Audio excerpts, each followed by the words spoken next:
दोस्तों बचपन में आप लोगों ने भी साइकिल चलाई होगी। याद होगा एक बार कैंची चलाते थे, फिर डंडे पे बैठते थे, तब जाकर गद्दी बैठती थी और तब कहीं जाकर इंसान जो है वो हाथ छोड़ पाता था। और यहाँ पर हाथ छोड़ने के साथ साथ में सर पे इतना वेट रखकर साइकिल को चलाना, तो इससे आप लोग अंदाजा लगा सकते हैं कि इस इंसान ने इन चीज़ों की कितनी ज़्यादा प्रैक्टिस की होगी।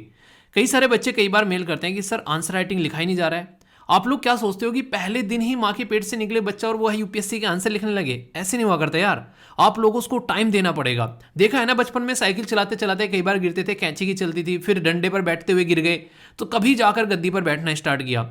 तो यहाँ पर भी एक प्रोसीजर फॉलो करो ना यार। पहले चीज़ों को लिखना स्टार्ट करो, पहले अपनी दिनचर्या लिखो, फिर जो पढ़ रहे हो उसको थोड़ा लिखना स्टार्ट करो। आराम आराम से चीज़ें आगे बढ़ेगी और आप लोगों को कॉन्फिडेंस भी आएगा। सेम काम आप लोगों को प्रैक्टिस करनी है, जब एमसीक्यू प्रैक्टिस करो और फिर एग्जाम में आप लोग रिजल्ट देखना। और ये वीडियो इसीलिए होती है जिसमें शानदार तरीके की क्वेश्चन प्रैक्टिस भी होती है और आप लोगों को बैकग्राउंड इन्फॉर्मेशन भी मिलती है। ये जो वीडियो है इससे आप लोगों को क्या सीखने को मिल रहा है, कमेंट बॉक्स में जरूर बताना। हाउस द जोश, हाउस द जोश। दोस्तों जोश कैसा है? अगर हाई नहीं है तो अभी हाई होने वाला है। मैं क्या पढ़ा रहा हूँ इस चीज़ को जज करो आप लोग एग्जाम में बैठकर। एग्जाम में अगर आप लोग जाओ और वहाँ पर परफॉर्मेंस देकर आओ तो फिर इसका मतलब है कि चीज़ें जो हैं वो सही डायरेक्शन में चल रही हैं। ऐसा ही कुछ यहाँ पर आप लोगों को ये मेल देखने को मिला। इनका नाम है पारस। इनके द्वारा गुजरात पीएससी का पेपर दिया गया। पिछली बार जब ये पेपर देने गए थे तो उसमें कुछ अच्छा परफॉर्म नहीं कर रहे थे, पर अब की बार जो पेपर दे के आए उसमें 90% के करीब आप लोग देखो इनके द्वारा बोला कि सर जो पढ़ाया गया था वही आया है।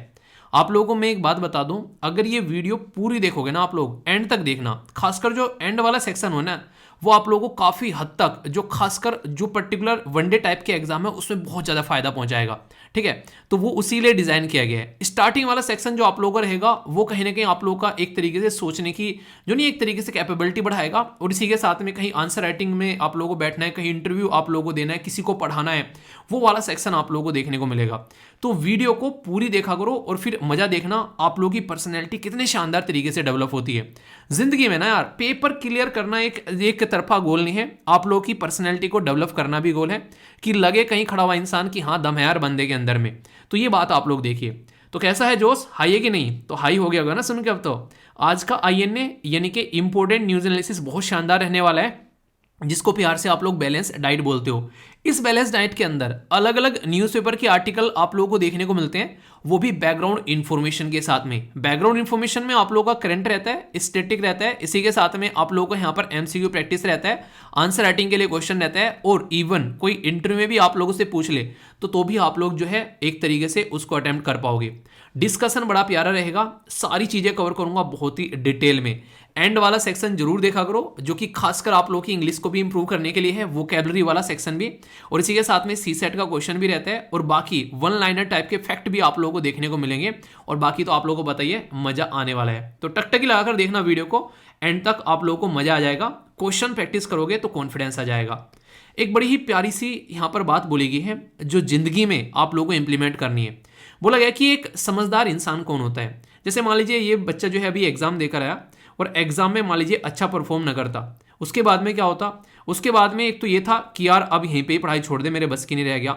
दूसरा ये है कि फिर से चीज़ों को स्टार्ट किया जाए। अब जब फिर से स्टार्ट करेगा तो ये इंसान, इसके पास में एक बेसिक इन्फॉर्मेशन होगी, ये बिल्कुल स्क्रैच से स्टार्ट नहीं करेगा कि कुछ भी नहीं आता है यार, अब सब फिर से सारी चीज़ें एक तरीके से याद करनी पड़ेगी, मुझे तो कुछ पता ही नहीं है कौन कौन सी एनसीईआरटी होती है, कौन सी किताब होती है, किस आर्टिकल में क्या लिखा है, यार बिल्कुल भी कुछ भी चीज़ें मेरे एक तरीके से दिमाग में नहीं है, सारी गायब हो गई। ऐसा होता है क्या?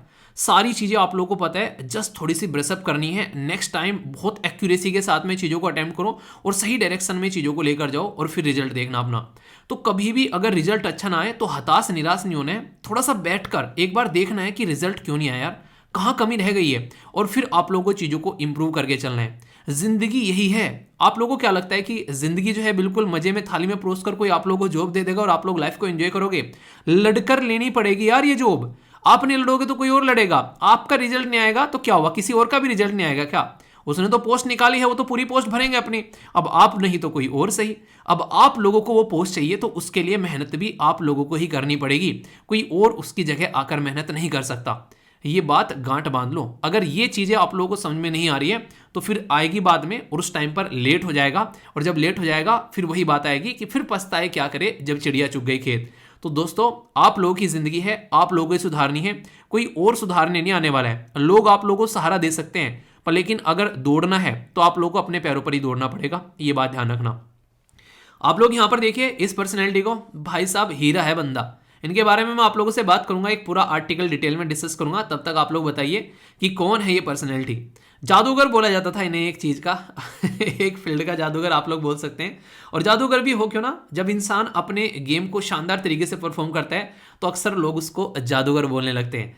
तो ऐसा ही ये आप लोगों को एक यहाँ पर जादूगर है आप लोगों के सामने, मतलब एक नेक्स्ट लेवल का प्लेयर। तो आप लोग बताइए इनका नाम क्या है। आर्टिकल डिस्कस करूंगा तो बहुत सारी बेसिक बैकग्राउंड इन्फॉर्मेशन बताऊंगा ताकि आप लोग चीज़ों को अच्छे से अंडरस्टैंड कर पाओगे। एक और छोटी सी बात आगे बढ़ने से पहले, जो भी क्वेश्चन आप लोगों से पूछूं उन क्वेश्चन का आंसर देते हुए चलिएगा। इससे क्या होगा, आप लोगों को कॉन्फिडेंस आएगा चीज़ों को अंडरस्टैंड करने में। और एक बात और यार, इस वीडियो को आप लोग देखते हैं कि लगभग 70, 80, 90 हज़ार, 1 लाख तक लोग देख लेते हैं। मतलब आंसर देने वाले लोग पता है कितने होते हैं, उसमें से ओनली 1000। मतलब 1000 लोग मुझे पता 1000 लोगों के बारे में मुझे पता रहता है कि अच्छा ये वीडियो देख रहे हैं। बाकी के वीडियो, मान लो ये वीडियो जो है 80,000 लोगों ने देखी, ठीक है, या 70,000 लोगों ने देखी, या 50,000 लोगों ने देखी, बाकी के लोगों को मुझे पता ही नहीं है कि कौन है, वीडियो देखकर चले भी गए और मुझे पता भी नहीं है। ठीक है, समझ रहे हैं आप लोग यहाँ पर। तो आप लोग चाहते हैं मेरे साथ में आप लोग अच्छे से कनेक्ट होना, तो एटलीस्ट आंसर दिया करो यार। जो क्वेश्चन आप लोगों से पूछता हूँ पता तो रहे कि कौन आके और कौन देख कर चला गया, मुझे पता ही नहीं रहता है। ठीक है, तो फीडबैक दे दिया करो जैसी भी आप लोगों को ये वीडियो लगती है, और अच्छे से चीज़ों को लेकर चलो। इस लेक्चर की पीडीएफ हिंदी और इंग्लिश दोनों में मिलेगी। बस एक काम करना है, स्टडी लवर वीर ऑफिशियल के नाम से टेलीग्राम पर ग्रुप है, उसको ज्वाइन कर लीजिए। अगर इसका नोटिफिकेशन भी आप लोगों को नहीं आता है ना, तो भी आप लोगों को कोई दिक्कत नहीं है, वहां पर तुरंत इसका जो है लिंक पोस्ट कर दिया जाता है। अच्छा, किस किस को नोटिफिकेशन नहीं आता है, अगर नोटिफिकेशन नहीं आता टेंशन मत लेना, कम्युनिटी टैग जो होता है ना यूट्यूब का, वहां पर भी जाकर देख लिया करो, तुरंत आप लोगों को लिंक मिल जाता है। एग्जैक्ट टाइम पर आओ, आप लोगों को वीडियो मिलेगी, उसके लिए टेंशन लेने की जरूरत नहीं है। बाकी आंसर राइटिंग ग्रुप में आप लोग आंसर राइटिंग कर सकते हैं, काफी शानदार तरीके से आंसर राइटिंग आप लोग वहां पर कर सकते हैं। जैसे कि आंसर राइटिंग ग्रुप यहाँ पर है, 77,000 के करीब लोग हैं यहाँ पर, अपने आंसर पोस्ट करते हैं। आप लोग उनके साथ में अपने आंसर को कंपेयर कर सकते हो और कुछ नया सीख सकते हो। और एक साथ है SLV पीडिया, यहाँ पर जाकर आप लोग क्या कर सकते हो, काफी कुछ आप लोगों को देखने को मिलेगा। और एक आर्टिकल भी यहाँ पर रेगुलरली पोस्ट किया जाता है, जो एडिटोरियल कम से कम एक तो आप लोगों को पढ़ना चाहिए। कई सारे बच्चे बोलते हैं सर पूरा न्यूज़पेपर पढ़ेगा, पूरा न्यूज़पेपर मत पढ़ो, पर एक आर्टिकल कम से कम आप लोग जरूर पढ़ो, ताकि आप लोग का रीडिंग कॉम्प्रीहेंशन वाला सेक्शन भी एक अच्छे से इंप्रूव हो जाए और आप लोगों की अंडरस्टैंडिंग भी अच्छे से डेवलप हो। कोई भी आर्टिकल ऐसा नहीं हिंदू का ही पढ़ना है, इंडियन एक्सप्रेस का उठा लो, जो भी आप लोगों को सुटेबल लगे, आप लोगों के पास में जो भी न्यूज़पेपर हो, एक आर्टिकल कम से कम जरूर पढ़ो। तो ये मेरा सजेशन है। बाकी सारे नोट्स आप लोगों को पीडीएफ में मिल ही जाते हैं, उसको अच्छे से एंजॉय करो और अपनी पढ़ाई को एक सही डायरेक्शन देकर चलो। ठीक है, तो हाउ इज द जोश, आज का शेड्यूल क्या है बताइए, कल का शेड्यूल कितना फॉलो किया, संडे वाली वीडियो जिसने नहीं देखी है वो कंप्लीट कर लेना, और क्वेश्चन वाली वीडियो भी जरूर कंप्लीट कर लेना। चीज़ें रिवीजन करने पर अब ज़्यादा फोकस देना स्टार्ट कर दो, टाइम ज़्यादा बचानी है। अगर रियलिटी में एग्जाम को क्लियर करना चाहते हो तो अपने ऊपर थोड़ा ट्रस्ट भी करना स्टार्ट कर दो। बहुत सारे मेल आने लगे आजकल इंस्टाग्राम पे मैसेज कि सर डर लगने लगा है। डर लग रहा है इसका मतलब आप लोग सही प्रिपरेशन कर रहे हैं, उसको डर नहीं लगता जो कुछ पढ़ ही नहीं रहा है। तो इसलिए लगे रहो, थोड़ा सा ट्रस्ट रखो, अपनी मेहनत करो, थोड़ा सा ऊपर वाले पर भी छोड़ दो यार, उसने भी कुछ ना कुछ आप लोगों से करवाना ही होगा ना। तो इसलिए अपना काम करते रहो, बाकी सब चीज़ें चलने दो। ठीक है, अपना शेड्यूल जरूर लिखना, और आज का डिसिप्लिन टेस्ट कैसा है बताना जरूर। और कितने SLV फैमिली मेंबर ऐसे हैं जो फर्स्ट टाइम वीडियो देख रहे हैं, कुछ नए आते हैं तो बता दिया करो कि I am the new member, ताकि उसी हिसाब से कुछ चीज़ें भी आप लोगों के लिए देखने को मिले। ठीक है, तो आइए डिस्कशन को आगे बढ़ाते हैं, टकटकी लगाकर अच्छे से एंजॉय करिएगा। ठीक है दोस्तों, जब पड़ोसी देश कलाकार हो तो हमको भी थोड़ा सा होशियार होना पड़ता है। मतलब क्या है इस चीज़ का, अभी हमारी मिलिट्री के द्वारा ड्रोन इस्तेमाल करने की बात की गई है। तो क्यों किया गया है ये, आखिर हमारे देश के द्वारा डिसीजन क्यों लिया गया है? क्योंकि पड़ोसी इतने कलाकार हैं, कभी तो जमीन के नीचे से गड्ढा खोद के हमारी बाउंड्री के अंदर आ जाते हैं, कभी ऊपर से ड्रोन के थ्रू बंदूकें फेंक देते हैं, कभी नशीली दवाइयाँ या कुछ भी ऐसे जो बेसिकली यूथ को बर्बाद करने वाली चीज़ें वो देश के अंदर बाउंड्री को क्रॉस कर कर फेंक देते हैं। तो इसलिए थोड़ा सा हम लोगों को भी सतर्क रहना पड़ेगा। उसी सतर्कता की ओर बढ़ते हुए हमारी कंट्री की जो आर्म फोर्स है उसने बोला है कि ड्रोन का इस्तेमाल करेंगे, यानी कि इनके ऊपर नज़र रखेंगे। अब इतना तो यार फ्री है नहीं हम लोग 24 घंटे इनके ऊपर नज़र गड़ाए बैठे रहें, तो हम लोग अपनी मशीन लगा देंगे, जब भी कुछ हरकतें होगी वो डिटेक्ट हो जाएगी और तभी जाकर हम लोग उनको उठक बैठक करा देंगे। ठीक है, तो आगे से वो सुधर कर रहेंगे। तो ये जो सारा सिस्टम यहाँ पर किया जा रहा है, ये कहीं ना कहीं हमारी कंट्री में जो डिफेंस फोर्स है उसके अंदर और ज़्यादा मशीन का इस्तेमाल बढ़ाएगा। यानी कि हमारी जो डिफेंस फोर्स में मैकेनाइजेशन अभी आप लोगों को आने वाले टाइम में देखने को और लार्ज स्केल पर बढ़ता हुआ नजर आएगा। ये कैसा टॉपिक है यार जिसको आप लोग साइंस और टेक के साथ साथ में डिफेंस के साथ में भी आप लोग कनेक्ट कर सकते हैं। तो इसलिए 2 जगह यूज हो रहा है, तो इंपॉर्टेंट टॉपिक बन जाता है ये, ठीक है। अभी मैं आप लोगों को कुछ बेसिक चीजें बताऊंगा जिससे आप लोग चीजों को अंडरस्टैंड कर पाएंगे। जैसे अगर आप लोग इस मैप में देख पा रहे हैं तो ये है अपना प्यारा महान भारत। यहां पर आप लोगों को एग्जैक्ट बीचों बीच अगर आप लोग देखेंगे तो नीचे वाली जो बाउंड्री होती है एक को बोलते हैं कोस्टल बाउंड्री, और ऊपर वाली जो होता है उसको बोलते हैं बेसिकली बॉर्डर एरिया, ठीक है। तो ये पर्टिकुलर एरिया जो है, तो यहां पर जो हमारा बॉर्डर एरिया है इसकी जो लेंथ है वो कितनी है पता है आप लोगों को? बताइए जरा, वीडियो को पॉज करके बताना। 15,200 किलोमीटर आप लोगों को ये देखने को मिलेगा। और जो नीचे वाली बाउंड्री है जिसको हम लोग कोस्टल बाउंड्री बोलते हैं, ये है 7,100 बेसिकली 16 किलोमीटर के करीब आप लोगों को ये देखने को मिलती है, ठीक है। तो यहां पर कहने का मतलब ये है कि टोटल हमारी जो कोस्टल जो बाउंड्री है और जो हमारा बॉर्डर है उसको प्रोटेक्ट करना काफी ज्यादा जरूरी है। इसीलिए आप लोगों को पता है जब कसाब आया था इंडिया के अंदर में तो कितनी बर्बरता के साथ में उसने लोगों की जान ली। कोई हिंदू कोई मुसलमान कुछ नहीं देखा, सबको एक हत्थे उसने बेसिकली सबके ऊपर गोलियां बरसाई। तो अब हम लोग इन सब चीजों को ध्यान में रखते हैं। और यहां पर एक बात और बता दूं, जो 7,516 किलोमीटर जो ये मैं बता रहा हूं आप लोगों को बाउंड्री, इसमें अंडमान एंड निकोबार वाला एरिया और इसी के साथ में लक्षद्वीप वाला एरिया भी आप लोगों का इंक्लूडेड है। तो बेसिक फैक्ट है ये जो कि आप लोगों को पता होना चाहिए। अभी मुद्दा बताता हूं आगे। मुद्दा यहां पर यह कि हमारी कंट्री में जो आर्मी है उसने अनाउंस किया था अभी, और इसी के चलते उसने एक ड्रोन था जिसका नाम भी आप लोग याद रखते हैं, इसको बोलते हैं स्वान ड्रोन, ठीक है। तो स्वान ड्रोन जो है यहाँ पर ये अभी हम लोगों ने अपनी कंट्री में इंक्लूड किया है आर्मी के तहत, जिसको हम लोग सिक्योरिटी के पॉइंट ऑफ व्यू से इस्तेमाल कर पाएंगे। अभी कुछ दिनों पहले एक वीडियो वायरल हो रही थी जिसमें पाकिस्तान का एक इंसान जो है वो ये बोल रहा था कि इंडिया जो है हमारा नमक खाता है, ठीक है। मुझे एक चीज याद आ गई, मैंने कहा हमारे देश में सबसे ज्यादा जो नमक होता है वो होता है गुजरात के अंदर में। गुजरात के अंदर में हमारे देश में मतलब बहुत ही लार्ज स्केल पर नमक जो है वो प्रोड्यूस किया जाता है। दूसरे नंबर पर आप लोगों को देखने को मिलेगा तमिलनाडु, और तीसरे नंबर पर आप लोगों को देखने को मिलेगा राजस्थान। तो जो सबसे ज्यादा नमक प्रोड्यूस करने वाला राज्य है गुजरात, वो खुद बेचारे ज्यादा नमक नहीं खाते हैं। आप लोगों ने देखा होगा वो सारी सब्जियां जो है मीठी खाते हैं, मतलब हम लोग अपना खुद का नमक हम लोग इस्तेमाल नहीं कर रहे हैं, और पाकिस्तान कह रहे हैं कि इंडिया हमारा नमक खाता है। तो ये काफी इंटरेस्टिंग लगा मुझे। मतलब वो ये कि कुछ भी बोलना है, बस अपनी बातें रखनी है सामने, ठीक है। लेकिन चलो कुछ तो बोलने के लिए होना ही चाहिए ना, कुछ लोगों ने कुछ लोगों का कुछ तो लोग कहेंगे, लोगों का काम है कहना। तो यही बातें आप लोगों को यहाँ पर देखने को मिलेगी। तो पहले मैं आप लोगों को बेसिक थोड़ा सा ड्रोन के बारे में बताता हूँ। ड्रोन होता क्या है? ड्रोन एक तरीका इंस्ट्रूमेंट आप लोग बोल सकते हैं जो कि रिमोट से इस्तेमाल किया जाता है, जिसमें बिना इंसान के भी मतलब एक तरीके से इंसान की भी जरूरत नहीं होती है उसके अंदर बैठने की, आराम से उसको उड़ाया जा सकता है रिमोट की हेल्प से। और बहुत तरीके से आज के डेट में इस्तेमाल किया जा रहा है। जैसे कोविड-19 के टाइम पर मेडिसिन को डिस्ट्रीब्यूट करने का काम किया। किसी के साथ में अभी यहाँ पर बहुत सारी जगह ऐसे केसेस निकल कर आए जो अमेजन है वो डिलीवरी के लिए इसको इस्तेमाल कर रही है। इसी के साथ में जिन लोगों को कई जगह ब्लड वगैरह चाहिए वो ड्रोन की हेल्प से काफी जल्दी पहुंचाया जा रहा है। एग्रीकल्चर की फील्ड में आप लोगों को ड्रोन जो है वो खासकर जो दवाई का छिड़काव करता हुआ नजर आएगा, तो किसान की हेल्थ का जो इशू है वो भी वहां पर थोड़ा सा एक तरीके से सही होता हुआ नजर आ रहा है। और अभी हम लोग बोल रहे हैं यहाँ पर डिफेंस में भी ड्रोन को इस्तेमाल करने के लिए।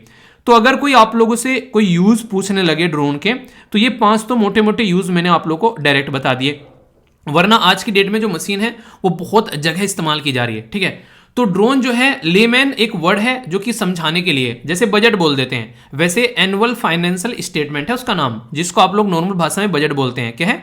Annual financial statement. कौन से संविधान के आर्टिकल में है ये बताइएगा जरा। तो वहां पर बजट नहीं है, एनुअल फाइनेंशियल स्टेटमेंट है, पर आम जनता समझ सके इसलिए हम लोग उसको बजट बोल देते हैं।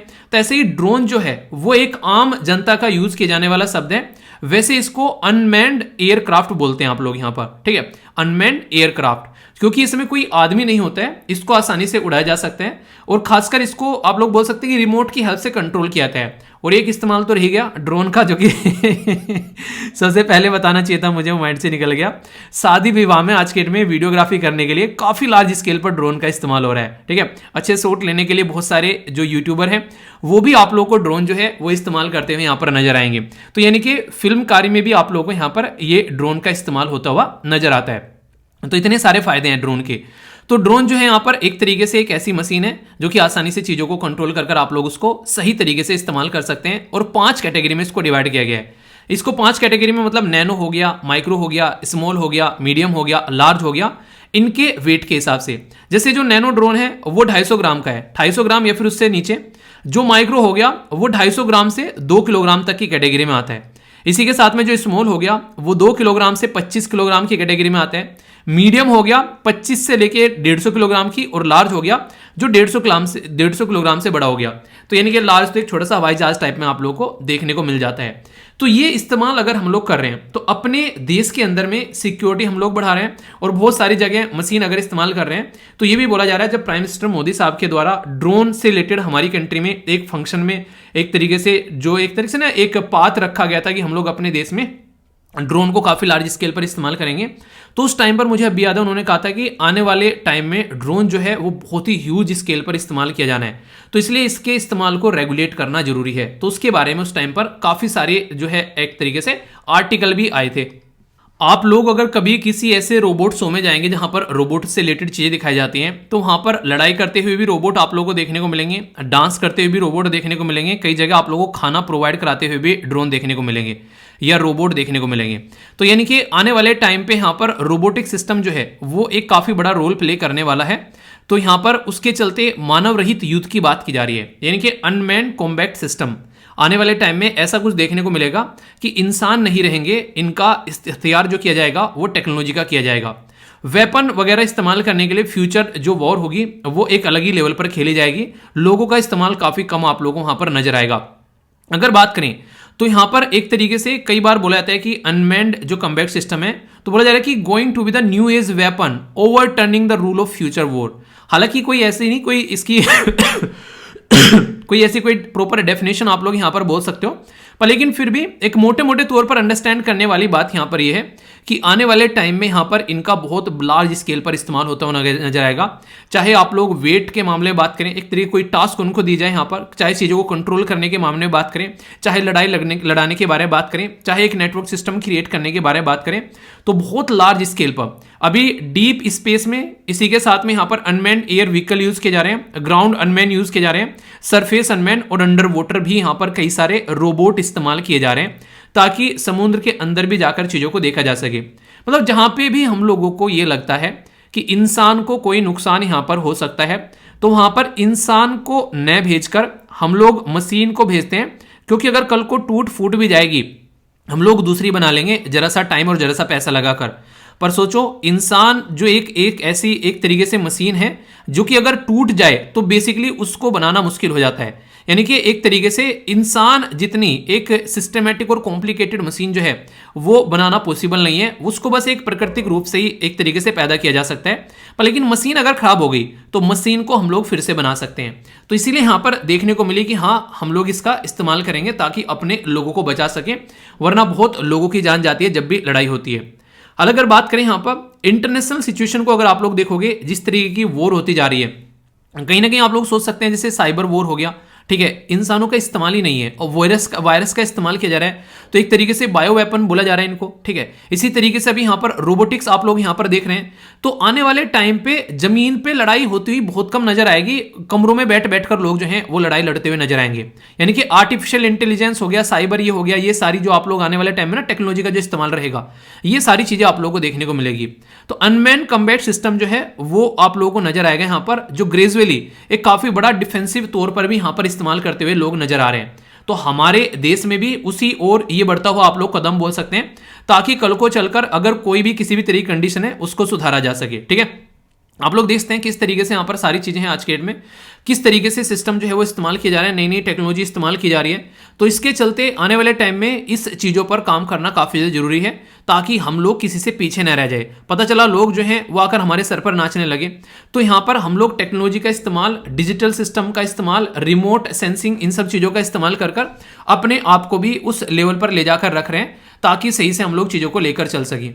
तो हमारे देश में इन्हीं चीजों को ध्यान में रखते हुए अभी हम लोगों ने क्या किया था, अपनी कंट्री में एक सिस्टम इंट्रोड्यूस किया था, जिसके बारे में मैंने आप लोगों से बात भी की, जिसको हम लोगों ने क्या बोला यहां पर, इसको हम लोगों ने स्वाम यानी कि smart war fighting array of recognition module drone बोला।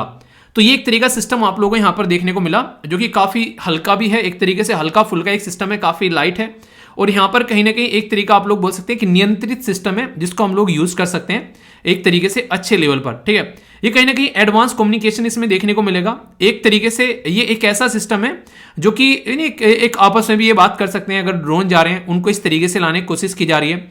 इसके अंदर काफी लार्ज स्केल पर आप लोग पेलोड भी इसके अंदर आप लोग रख सकते हैं, ठीक है। एल्गोरिदम आर्टिफिशियल इंटेलिजेंस सॉफ्टवेयर के द्वारा इनको इस्तेमाल किया जाएगा। सबसे बड़ी बात यह, कल को कोई भी जवान जो है वो लड़ रहा है वहां पर, ठीक है, तो वहां पर सोचो कि बारिश हो गई, ठीक है, या बहुत ज्यादा गर्मी पड़ रही है या बर्फ पड़ता रहा, भाई साहब मशीन को कोई फर्क नहीं पड़ने वाला है, ठीक है। तूफान आ जाए, बारिश आ जाए, कुछ भी होता रहे, उस सिस्टम से ऐसे बनाया जाएगा कि उस पर कोई इंपैक्ट ही नहीं पड़ेगा। स्पीड जो है उसकी इतनी शानदार देखने को मिलेगी और इसी के साथ में शानदार तरीके से उसका जो आप लोग सिस्टम जो क्रिएट किया जाएगा वो काफी सिक्योर भी आप लोगों को यहां पर नजर आएगा। एक इंसान को कोई काम करने के लिए बोल दे तो वो थक जाता है कि यार हाँ अब मेरा बेसिकली मन नहीं कर रहा है, ठीक है, या फिर उसकी एज बढ़ती है तो भी दिक्कत हो जाती है। पर लेकिन यहाँ पर ऐसा आप लोग कुछ नहीं देखने को मिलेगा। यहाँ पर अगर बात करेंगे हाई स्पीड और एजिलिटी, यानी कि एक तरीके से चुस्ती आप लोग उसके अंदर देखने को मिलेगी काफी अच्छी, यानी कि चीज जो है वो डाउन होती नजर नहीं आएगी, ठीक है। डिफरेंट मिशन पर इनको लगाया जा सकता है। इसी के साथ में यहाँ पर ऑटोमेटिक टारगेट रिकग्निशन भी फीचर लगाया जा सकता है कि कोई भी दिखे और झड़ाके से उसको मार देना है। सबसे बड़ी बात बताऊं, आज की डेट में थर्मल सिस्टम का इस्तेमाल किया जा रहा है काफी लार्ज स्केल पर। थर्मल रिकग्निशन यानी कि अगर एक इंसान की डेथ हो जाए तो उसकी बॉडी जो है वो पड़ी रहेगी सुस्त, बिल्कुल ठंडी पड़ जाती है जैसे इंसान की जान जाती है बॉडी पर। लेकिन अगर इंसान जिंदा है तो उसकी बॉडी आप लोगों को गर्म देखने को मिलेगी। उसका एक पर्टिकुलर टेम्परेचर होता है, कहते नहीं कि इससे ऊपर टेम्परेचर चला गया तो इंसान को बुखार हो जाता है। बताइए नॉर्मल टेम्परेचर बॉडी के अंदर का क्या है? अगर उस टेम्परेचर से नीचे जब बॉडी एक तरीके से उसके अंदर से जीवन खत्म हो जाता है तो वो बॉडी का टेम्परेचर काफी कम हो जाता है, कम क्या बिल्कुल ना के बराबर आप लोगों को देखने को मिलेगा। तो उस टाइम पर अगर हम लोगों ने ड्रोन लगा रखे हैं यहाँ पर जो थर्मल रिकग्निशन करते हैं तो झाड़ी में अंधेरे में भी किसी इंसान को देखकर उसके ऊपर वो टारगेट लगा सकते हैं और वो पहचान लेंगे कि ये जिंदा है कि मर गया है, ठीक है। तो बॉडी का टेम्परेचर 98 के करीब आप लोगों को देखने को मिलता है।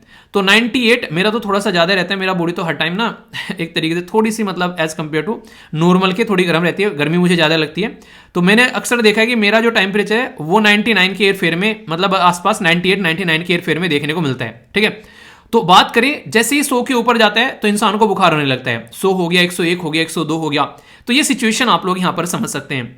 तो यहां पर ऐसी टेक्नोलॉजी का इस्तेमाल किया जा रहा है आने वाले टाइम में ताकि इस तरीके से हम लोग चीजों को टारगेट कर सकें, ठीक है। तो है ना बड़ा शानदार और इंटरेस्टिंग टॉपिक। थोड़ा सा और इंटरेस्टिंग इसको देखते हैं। बोला जा रहा है कि what are the initiative offered by our government for the promotion of drone use, कि ड्रोन के इस्तेमाल के लिए हमारी सरकार ने क्या क्या चीजें जो हैं वो ऑफर की जा रही हैं। तो ये काफी इंटरेस्टिंग है अपने आप में, इसके बारे में आप लोग समझ सकते हैं। क्वेश्चन बन जाए ड्रोन से रिलेटेड तो आप लोगों को पता होना चाहिए। जैसे मैंने एग्रीकल्चर के बारे में बात की आप लोगों से, ठीक है, ऐसे ही बहुत सारे रोल हैं। ड्रोन का इस्तेमाल बहुत सारी जगह किया जा रहा है, तो उसके लिए एक स्टैंडर्ड ऑपरेटिंग प्रोसीजर की बात हम लोग कर रहे हैं, यानी कि एक ऐसा प्रोसीजर होना चाहिए कि पता रहे कि हाँ ऐसे ड्रोन का इस्तेमाल करना है। पता चला अलग तरीके से इस्तेमाल किया जा रहा है, गलत उसके एक तरीके से फायदे उठाए जा रहे हैं। तो एक ढांचा बनाना काफी ज्यादा जरूरी है उसके लिए, ताकि ढंग से इस्तेमाल कर सकें। इसीलिए हमारी कंट्री में गवर्नमेंट के द्वारा ड्रोन रूल लेकर आए गए 2021 के, जिससे कि प्लानिंग को बढ़ाया जा सके, ज्यादा से ज्यादा हम लोग उसका इस्तेमाल करें सिस्टमेटिक वे में। कोई गलत कर रहा है तो उसको सजा भी दी जा सके, तो वो भी जरूरी है यहाँ पर। तो एक बैलेंस बनाना जरूरी है, ठीक है। तो इंपॉर्टेंट और इंटरेस्टिंग आर्टिकल था। बहुत ही प्यारा सा क्वेश्चन पूछ लिया यहाँ पर यूपीएससी ने 2020 में। यूपीएससी को पता है कि ड्रोन का इस्तेमाल होने वाला है, तो बोला गया कि ड्रोन का यूज कहाँ कहाँ कर रहे हैं। एग्रीकल्चर खेतों में हम लोग स्प्रे करने के लिए कर रहे हैं, ठीक है। कई सारे एक्टिव वोल्केनो हैं। अब इंसान तो जाकर झाकेगा नहीं, ज्वालामुखी फट रहा है उसमें अपना मुंह देगा क्या जाकर? कभी चूल्हे के ऊपर में पतीली रखो, उसके ऊपर पानी रखो, उसको और उबलने दो, उसके ऊपर मुंह ले जाके देखना, करना मत, ऐसा जल जाएगा, ठीक है, इतनी तेज भाप आती है। तो वोल्केनो में जाकर कौन झाकेगा? ड्रोन झाकेंगे यहाँ पर, कोई दिक्कत ही नहीं है। तो इस तरीके से आप लोग समझ सकते हैं। कलेक्ट करने के लिए यहाँ पर ब्रेथ सैंपल फ्रॉम द जो यहाँ पर बेसिकली डीएनए एनालिसिस के लिए यहाँ पर बात की जा रही है वेल्स के।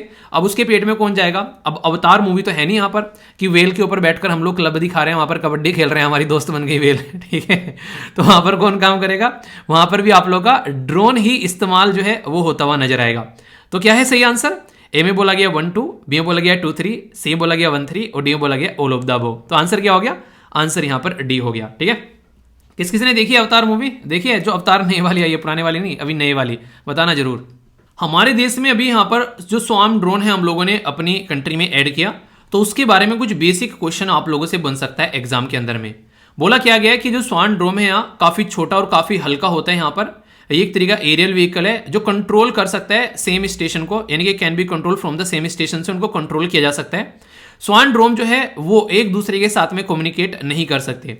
दूसरा यहां पर ये बोला गया कि ये वैरायटी ऑफ पेलोड जो है वो सिंगल मिशन में यहां पर ले जा सकते हैं। तीसरा बोला गया कि यहां पर एल्गोरिदम और आर्टिफिशियल इंटेलिजेंस को यूज किया जाता है। सही आंसर क्या है? Only one, only two, only three या फिर ऑल ऑफ द अबोव। यानी कि वन स्टेटमेंट सही है, दो स्टेटमेंट सही है, तीन स्टेटमेंट सही है या फिर कोई सी भी स्टेटमेंट या फिर सारी स्टेटमेंट सही है। तो अभी मैंने बड़ी ही प्यार से आप लोगों को समझाया था कि ये एक दूसरे के काफी दिलों के करीब हैं और एक दूसरे से बात कर सकते हैं, तो ये आप लोग समझ सकते हैं। तो एक दूसरे से भी कम्युनिकेट कर सकते हैं, तो ये स्टेटमेंट यहां पर गलत हो गई। यही सारी चीजें मैंने आप लोगों को यहां पर समझाई थी। ऑल वेदर में इस्तेमाल कर सकते हैं, सारी स्पीड रहती है, मस्त तरीके से काम करते हैं, ठीक है। और ये हो गया आंसर राइटिंग का क्वेश्चन, ठीक है। तो अभी आप लोगों को क्या हो गया यहां पर, ये पूरा जो आप लोगों ने समझा, पूरा सिस्टम समझ लिया कि हम लोग क्यों इसका इस्तेमाल कर रहे हैं। बेसिक जो सिस्टम है ड्रोन के बारे में अगर कोई आप लोगों से पूछ ले वो आप लोगों को समझा दिया। और जो हिंदी और इंग्लिश दोनों में तैयारी करें, टेंशन मत लेना, सारे के सारे नोट्स आप लोगों को हिंदी और इंग्लिश में मिल जाते हैं, तो इसलिए उसको जाकर देखना, ठीक है। बाकी यहां पर क्या बेसिक चीजें हैं, किस तरीके से हमारा जो स्वान सिस्टम है हम लोग इस्तेमाल कर रहे हैं। यूपीएससी ने क्या क्वेश्चन पूछा, एक क्वेश्चन आप लोगों के लिए बनाया गया और ये है आंसर राइटिंग के लिए। तो टॉपिक तैयार, अब आप लोग किसी को पढ़ा भी दोगे ये टॉपिक, तो ऐसे तैयार करने हैं। फिर भी कोई डाउट हो तो बताना, फीडबैक देना कि जहां पर डाउट हो उसको आगे डिस्कस कर लेंगे फिर, ठीक है। तो डाउट नहीं रखना है। दोस्तों ये एक ऐसी न्यूज़ है जो कि बहुत ज़्यादा लोगों के सामने निकल कर आई और आखिर इसका मतलब क्या था वो हम लोग यहाँ पर समझेंगे काफ़ी अच्छे से, क्योंकि ये न्यूज़ के साथ साथ में हमारी माइनॉरिटी कम्युनिटी के साथ साथ में पॉलिटी के साथ साथ में कॉन्स्टिट्यूशन, सब चीज़ें इसमें ऐड है इस पर्टिकुलर न्यूज़ में। तो सोसाइटी जब आती है तो इसका मतलब सोसाइटी में सब कुछ ऐड हो जाता है। सबसे पहले तो न्यूज़ क्या है, एक पर्टिकुलर साइट है जिसको लेकर हमारी कंट्री में जो जैन कम्युनिटी है वो प्रोटेस्ट कर रही है। सबसे पहले तो इंपॉर्टेंट पॉइंट आप लोग ये याद रखेगा, जैन कम्युनिटी जो है वो एक माइनॉरिटी कम्युनिटी है। माइनॉरिटी कम्युनिटी किन कौन कौन सी हमारे देश में, तो आप लोगों को पता है कि मुस्लिम है, इसी के साथ में सिख है, क्रिश्चियन है, बुद्धिस्ट है, जैन है और पारसीज है। तो टोटल मिलाकर हमारे देश में 6 जो है वो माइनॉरिटी कम्युनिटी है। और इनको जो माइनॉरिटी का स्टेटस दिया जाता है वो आप लोगों को पता है हमारी कंट्री में एक माइनॉरिटी एक्ट है 1992 का, उसके हिसाब से इनको माइनॉरिटी स्टेटस दिया जाता है। तो अपनी चीज़ों को प्रोटेक्शन प्रोवाइड कराने के लिए कई सारे संविधान में भी इनके लिए प्रोविज़न है। अगर बात करूं मैं आप लोगों से यहाँ पर, हमारे देश की जब जनगणना हुई थी 2011 के अंदर में, तो उस टाइम पर यहाँ पर यह माना गया कि लगभग 19% के करीब हमारे देश में माइनॉरिटी है। यानी कि ये सारी माइनॉरिटी को जब आप लोग ऐड करेंगे तो 19% के करीब आप लोगों को देखने को मिलेगी। और सबसे बड़ी माइनॉरिटी जो है वो है मुस्लिम कम्युनिटी हमारे देश के अंदर में। अगर थोड़ा सा मैं कॉन्स्टिट्यूशन के बारे में भी आप लोगों से बात करूं यहाँ पर, तो जैसे ही आप लोग पार्ट 3 में संविधान के अंदर जाकर झांकोगे तो आप लोगों को यहाँ पर फंडामेंटल राइट यानी कि मूल अधिकार देखने को मिलेंगे, आर्टिकल 12 से लेके आर्टिकल 35 तक का। इसके अंदर में 2 आर्टिकल है, एक तो है 29 और दूसरा है 30। ये दोनों के दोनों आर्टिकल जो हैं वो माइनॉरिटी के अधिकार को प्रोटेक्ट करने के बारे में बात करते हैं।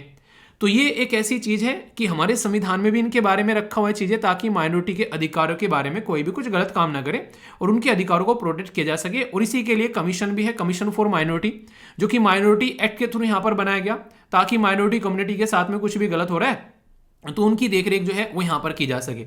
ये काफी इंपॉर्टेंट है, जो बेसिक चीजें मैंने आप लोग को बताई, कम से कम एटलीस्ट इनके बारे में याद रखिएगा। और 2 आर्टिकल जो 19 और 30 ये आप लोगों को जरूर पता होना चाहिए। वैसे अगर बात करें यहाँ पर हमारे देश के अंदर में रिसेंटली अभी जैन कम्युनिटी को ऐड किया गया था, जो लेटेस्ट माइनॉरिटी में ऐड की गई वो थी जैन कम्युनिटी, और ये 2014 में इसको ऐड किया गया था। नेशनल कमीशन फॉर माइनॉरिटी बनाया गया 1992 में। ये कुछ बातें हैं जो आप लोग यहाँ पर समझ सकते हैं इसके बारे में। एक और बेसिक चीज जो कि माइनॉरिटी के बारे में आप लोगों को पता होना चाहिए, माइनॉरिटी जो है हमारे देश में ओनली 2 कैटेगरी में डिवाइडेड होती है। एक को तो बोलते हैं हम लोग एक तरीके से लिंग्विस्टिक माइनॉरिटी, और दूसरी है यहाँ पर रिलीजियस माइनॉरिटी, यानी कि रिलीजन और लैंग्वेज के नाम पर हम लोग माइनॉरिटी जो है वो डिवाइड करते हैं। और सबसे इंटरेस्टिंग बात यहाँ भी ये भी है कि हमारे देश में एक पर्टिकुलर केस आया था जो कि 11 जज की बेंच ने देखा था, उसको हम लोग TMA पाई केस के नाम से हम लोग उसको जानते हैं। तो TMA पाई केस जो है उसमें ये बोला था क्लियरली यहाँ पर कि लिंग्विस्टिक और रिलीजियस माइनॉरिटी डिफाइन की जा सकती है स्टेट लेवल पर रेदर देन सेंट्रल लेवल पर। लेकिन हम लोग जो है ये चीज़ें अभी भी हम लोग लेकर इसी तरीके से चल रहे हैं, ये क्लियरली इसके अंदर में बोला जा चुका है इस जजमेंट के अंदर में, ठीक है। तो ये बेसिक चीज़ें हैं जो कि आप लोग यहाँ पर समझ सकते हैं। अब मैं आप लोगों को मुद्दा बताता हूँ कि मुद्दा क्या है यहाँ पर, जिससे कि आप लोग यहाँ पर इसको और अच्छे से समझ पाएं कि क्या इशू चल रहा है। जो जैन समुदाय है उसके लिए यहाँ पर जो सिकरेज जी यहाँ पर एक होली साइट है जैन कम्युनिटी के लिए, जो कि यहाँ पर झारखंड गवर्नमेंट के द्वारा बोला गया कि इसको टूरिस्ट स्पॉट डिक्लेयर किया जाएगा। ठीक है, टूरिस्ट स्पॉट का मतलब क्या होता है कि कोई भी आएगा वहां पर एज ए विजिटर के तौर पर उसको देखकर जाएगा। तो कई बार ऐसा रहता है कि कई सारी रिलीजियस कम्युनिटी जो है वो अपने पर्टिकुलर पवित्र स्थान को प्रोटेक्ट करने का काम करती हैं। तो यहाँ पर ऐसा नहीं कि कोई भी आए किसी भी तरीके से, क्योंकि टूरिस्ट जो आता है वो फिर उसको रिलीजियस के पॉइंट ऑफ व्यू से नहीं, उसको टूरिज्म के पॉइंट ऑफ व्यू से देखता है। तो उसकी एक रेस्पेक्ट जो होती है कई बार वो ताव पर लगती हुई यहाँ पर नजर आती है। तो जैन कम्युनिटी को ये चीज पसंद नहीं आई और उन्होंने बोला कि इसको ऐसे डेवलप नहीं किया जाएगा। तो यहां पर जो सिकरेज ए है लोकेटेड, आप लोगों को याद रखिएगा यहां पर पारसनाथ हिल, ये आप लोगों से लोकेशन भी पूछी जा सकती है। पारसनाथ हिल है जो कि बिगेस्ट पिलग्रिमेज साइट है फॉर बोथ, जिसे दिगंबर और श्वेतांबर दोनों के लिए। और यहां पर एक तरीके से जो यहां पर गिरिध जो डिस्ट्रिक्ट है यहां पर एक तरीके से जो झारखंड के अंदर, वहां पर इसकी लोकेशन देखने को मिलेगी। हिल का नाम जो है यहाँ पर ये बेसिकली आप लोगों को देखने को मिलेगा पारसनाथ, जो कि 23rd तीर्थंकर थे। यहाँ पर टोटल मिलाकर 24 तीर्थंकर हुए जैन कम्युनिटी के अंदर में। ये आप लोगों ने हिस्ट्री के अंदर में जरूर पढ़ा होगा। तो ये 23rd तीर्थंकर थे और ये माना जाता है यहाँ पर कि 24 में से 20 तीर्थंकर ऐसे हैं जो कि अलग अलग तरीके से यहाँ पर मोक्ष साल्वेशन के थ्रू यहाँ पर इस पर्टिकुलर एरिया के साथ में कनेक्टेड है। हिल जो है वो हाईएस्ट माउंटेन है झारखंड के अंदर भी, तो इसलिए भी आप लोगों से पूछा जा सकता है कि एक तरीके से पारसनाथ हिल जो है वो कहां पर है। तो झारखंड के अंदर में आप लोगों को ये देखने को मिलेगी। और झारखंड जो राज्य के बारे में मैं आप लोगों से बात कर रहा हूं, ये वही राज्य है जो कि बिहार से अलग कर कर एक नया स्टेट बनाया गया था। किस साल में ये थोड़ी ना बताऊंगा सारी चीजें मैं ही बताऊंगा तो फिर आप लोग क्या करोगे हैं? इतनी सारी चीजें बता दी, बताइए किस राज्य से किस पर्टिकुलर ईयर में इसको अलग किया गया। ठीक है, तो ये सारी बेसिक इंफॉर्मेशन आप लोगों से अगर एग्जाम में पूछी जाए तो कंफ्यूजन आना नहीं है। ठीक है, तो इंपॉर्टेंट टॉपिक है, इंटरेस्टिंग है, बेसिक इंफॉर्मेशन के साथ में क्या न्यूज़ है सारी बता दी, अब कंफ्यूजन नहीं होना चाहिए। ओके, ये जो पिक्चर आप लोगों को सामने दिख रही है, इससे आप लोगों को क्या बेसिकली समझ में आ रहा है? सोचो एक मिनट के लिए इस पिक्चर के बारे में, क्या माइंड में आ रहा है आप लोगों के? एक बर्फ का बहुत बड़ा टुकड़ा है, उसके ऊपर आप लोग रहने लगे, अपना घर बना लिया। मतलब बहुत बड़ा क्या, बिल्कुल लग ही नहीं रहा था कि ये कभी पिघलेगा, उस पर आप लोग रहने लगे। पर लेकिन कुछ हरकतें ऐसी हुई कि वो बर्फ का टुकड़ा जो है पिघलने लगा और उसका आकार जो है वो घटने लगा। अब घटता घटता उसका आकार जो है इतना रह गया कि आप लोग यहाँ पर देख सकते हैं। अब जो उसके ऊपर जीव जंतु रहते हैं उनकी क्या हालत होगी, जो उस एरिया में रहते हैं वो कहाँ जाएंगे? अब वो पानी में डूब के मरेंगे, खाने के लिए कुछ बचा नहीं है वैसे मरेंगे। तो ऐसी बहुत सारी दिक्कतें यहाँ पर देखने को मिल रही हैं आज की डेट में। आप लोगों को याद होगा, अगर थोड़े लंबे समय से आप लोग मेरे साथ में कनेक्ट हैं, IPCC, तो inter governmental panel on climate change के बारे में मैंने एक पर्टिकुलर लेक्चर बनाया था। उसमें 1913 से लेके आज तक का क्या क्या दिक्कतें देखने को मिल रही हैं वो सारी डिस्कस की थी। और कहीं ना कहीं खतरे की घंटी मंडरा रही है, ये मैंने आप लोगों को लगभग 2 साल पहले लेक्चर लिया था। हालांकि 2 बार मैंने लेक्चर बनाया इस टॉपिक के ऊपर। ठीक है, तो जाकर सर्च कर लेना IPCC बाय वीर, समझ में आएगा आप लोगों की कंडीशन कितनी खराब है। अभी जो मैं आप लोगों को बता रहा हूं यहाँ पर, ये कुछ ऐसा ही दृश्य आप लोगों को देखने को मिलेगा। इन्वायरमेंट क्लाइमेट चेंज के साथ में आप लोग इसको कवर कर सकते हैं और प्रीलिम्स के अंदर भी क्वेश्चन बन सकते हैं। बोला यह जा रहा है एक रिपोर्ट के द्वारा कि global glacier change in 21st century. इस रिपोर्ट में यह बोला गया है कि आने वाले टाइम में जो ग्लेशियर है वो खत्म हो जाएंगे, डिसअपियर हो जाएंगे 21st यानी कि 21वें जब हम लोग जाकर उसमें एंट्री करेंगे। अभी हम लोग कहां पर हैं? हम लोग अभी 2023 के अंदर में हैं। जब यहां पर ये आगे बढ़ते बढ़ते हम लोग 2100 में पहुंच जाएंगे तो यहां पर कहानी जो है वो खराब होती हुई आप लोगों को नजर आएगी, ऐसा यहां पर बोला गया है। यानी कि आज से भी मैं आप लोगों को काउंट करवाऊं यहां पर, तो आप लोग बोल सकते हैं कि 77 ईयर हमको लगेंगे कि पृथ्वी पर से ग्लेशियर जो है वो बिल्कुल डिसअपियर हो जाएंगे, ग्लेशियर हम लोगों को देखने को नहीं मिलेंगे। ये एक रिपोर्ट के द्वारा बताया गया है कि अगर हम लोगों ने टेम्परेचर जो है उसको कंट्रोल नहीं किया तो ये काफी बड़ी एक खतरनाक स्टेटमेंट आप लोग यहां पर बोल सकते हैं जो कि सामने निकल कर आई है। बर्फ के जो टुकड़े हैं वो आज के डेट में इतने लार्ज स्केल पर आप लोगों को यहां पर पिघलते हुए नजर आएंगे जिसकी कुछ हद नहीं है, इनकी कहानी खराब हो रखी है। लार्ज स्केल पर ये जो बर्फ के टुकड़े हैं ये टूटते हुए आप लोगों को यहां पर नजर आएंगे, कंडीशन बहुत ज्यादा बुरी हो सकी है। बर्फ जो है पिघल रहा है, उसकी वजह से जो यहां पर ये बर्फ पिघलता पिघलता जो जमीन पर आ रहा है तो काफी लार्ज स्केल पर आप लोगों को बहुत सारा पानी जो है वो समुद्र के अंदर आता हुआ नजर आएगा। और उसी पानी की वजह से चाहे आप लोग कोच्चि में रहते हो, चाहे टोरंटो में, चाहे लागोस में, चाहे फ्लोरिडा में, चाहे यहां पर रियो डी जनेरियो में, कहीं भी दुनिया में क्यों ना हो, कोई ना कोई त्रासदी आज की डेट में देखने को मिल रही है। ये त्रासदी, ये सारा का सारा खेल जो है उसी क्लाइमेट चेंज का है जिसके बारे में हम लोग सीरियसली बातें भी नहीं करते हैं। अगर करते भी हैं तो बस कुछ मीटिंग करते हैं, वहां पर जाते हैं, चाय समोसा खाते हैं और फिर अपने घर आ जाते हैं और फिर अगले साल फिर उस मीटिंग का वेट करते हैं कि नेक्स्ट शेड्यूल कब जाना है, यहाँ पर किस देश में होने वाली है, वहां पर किस तरीके के समोसे मिलते हैं।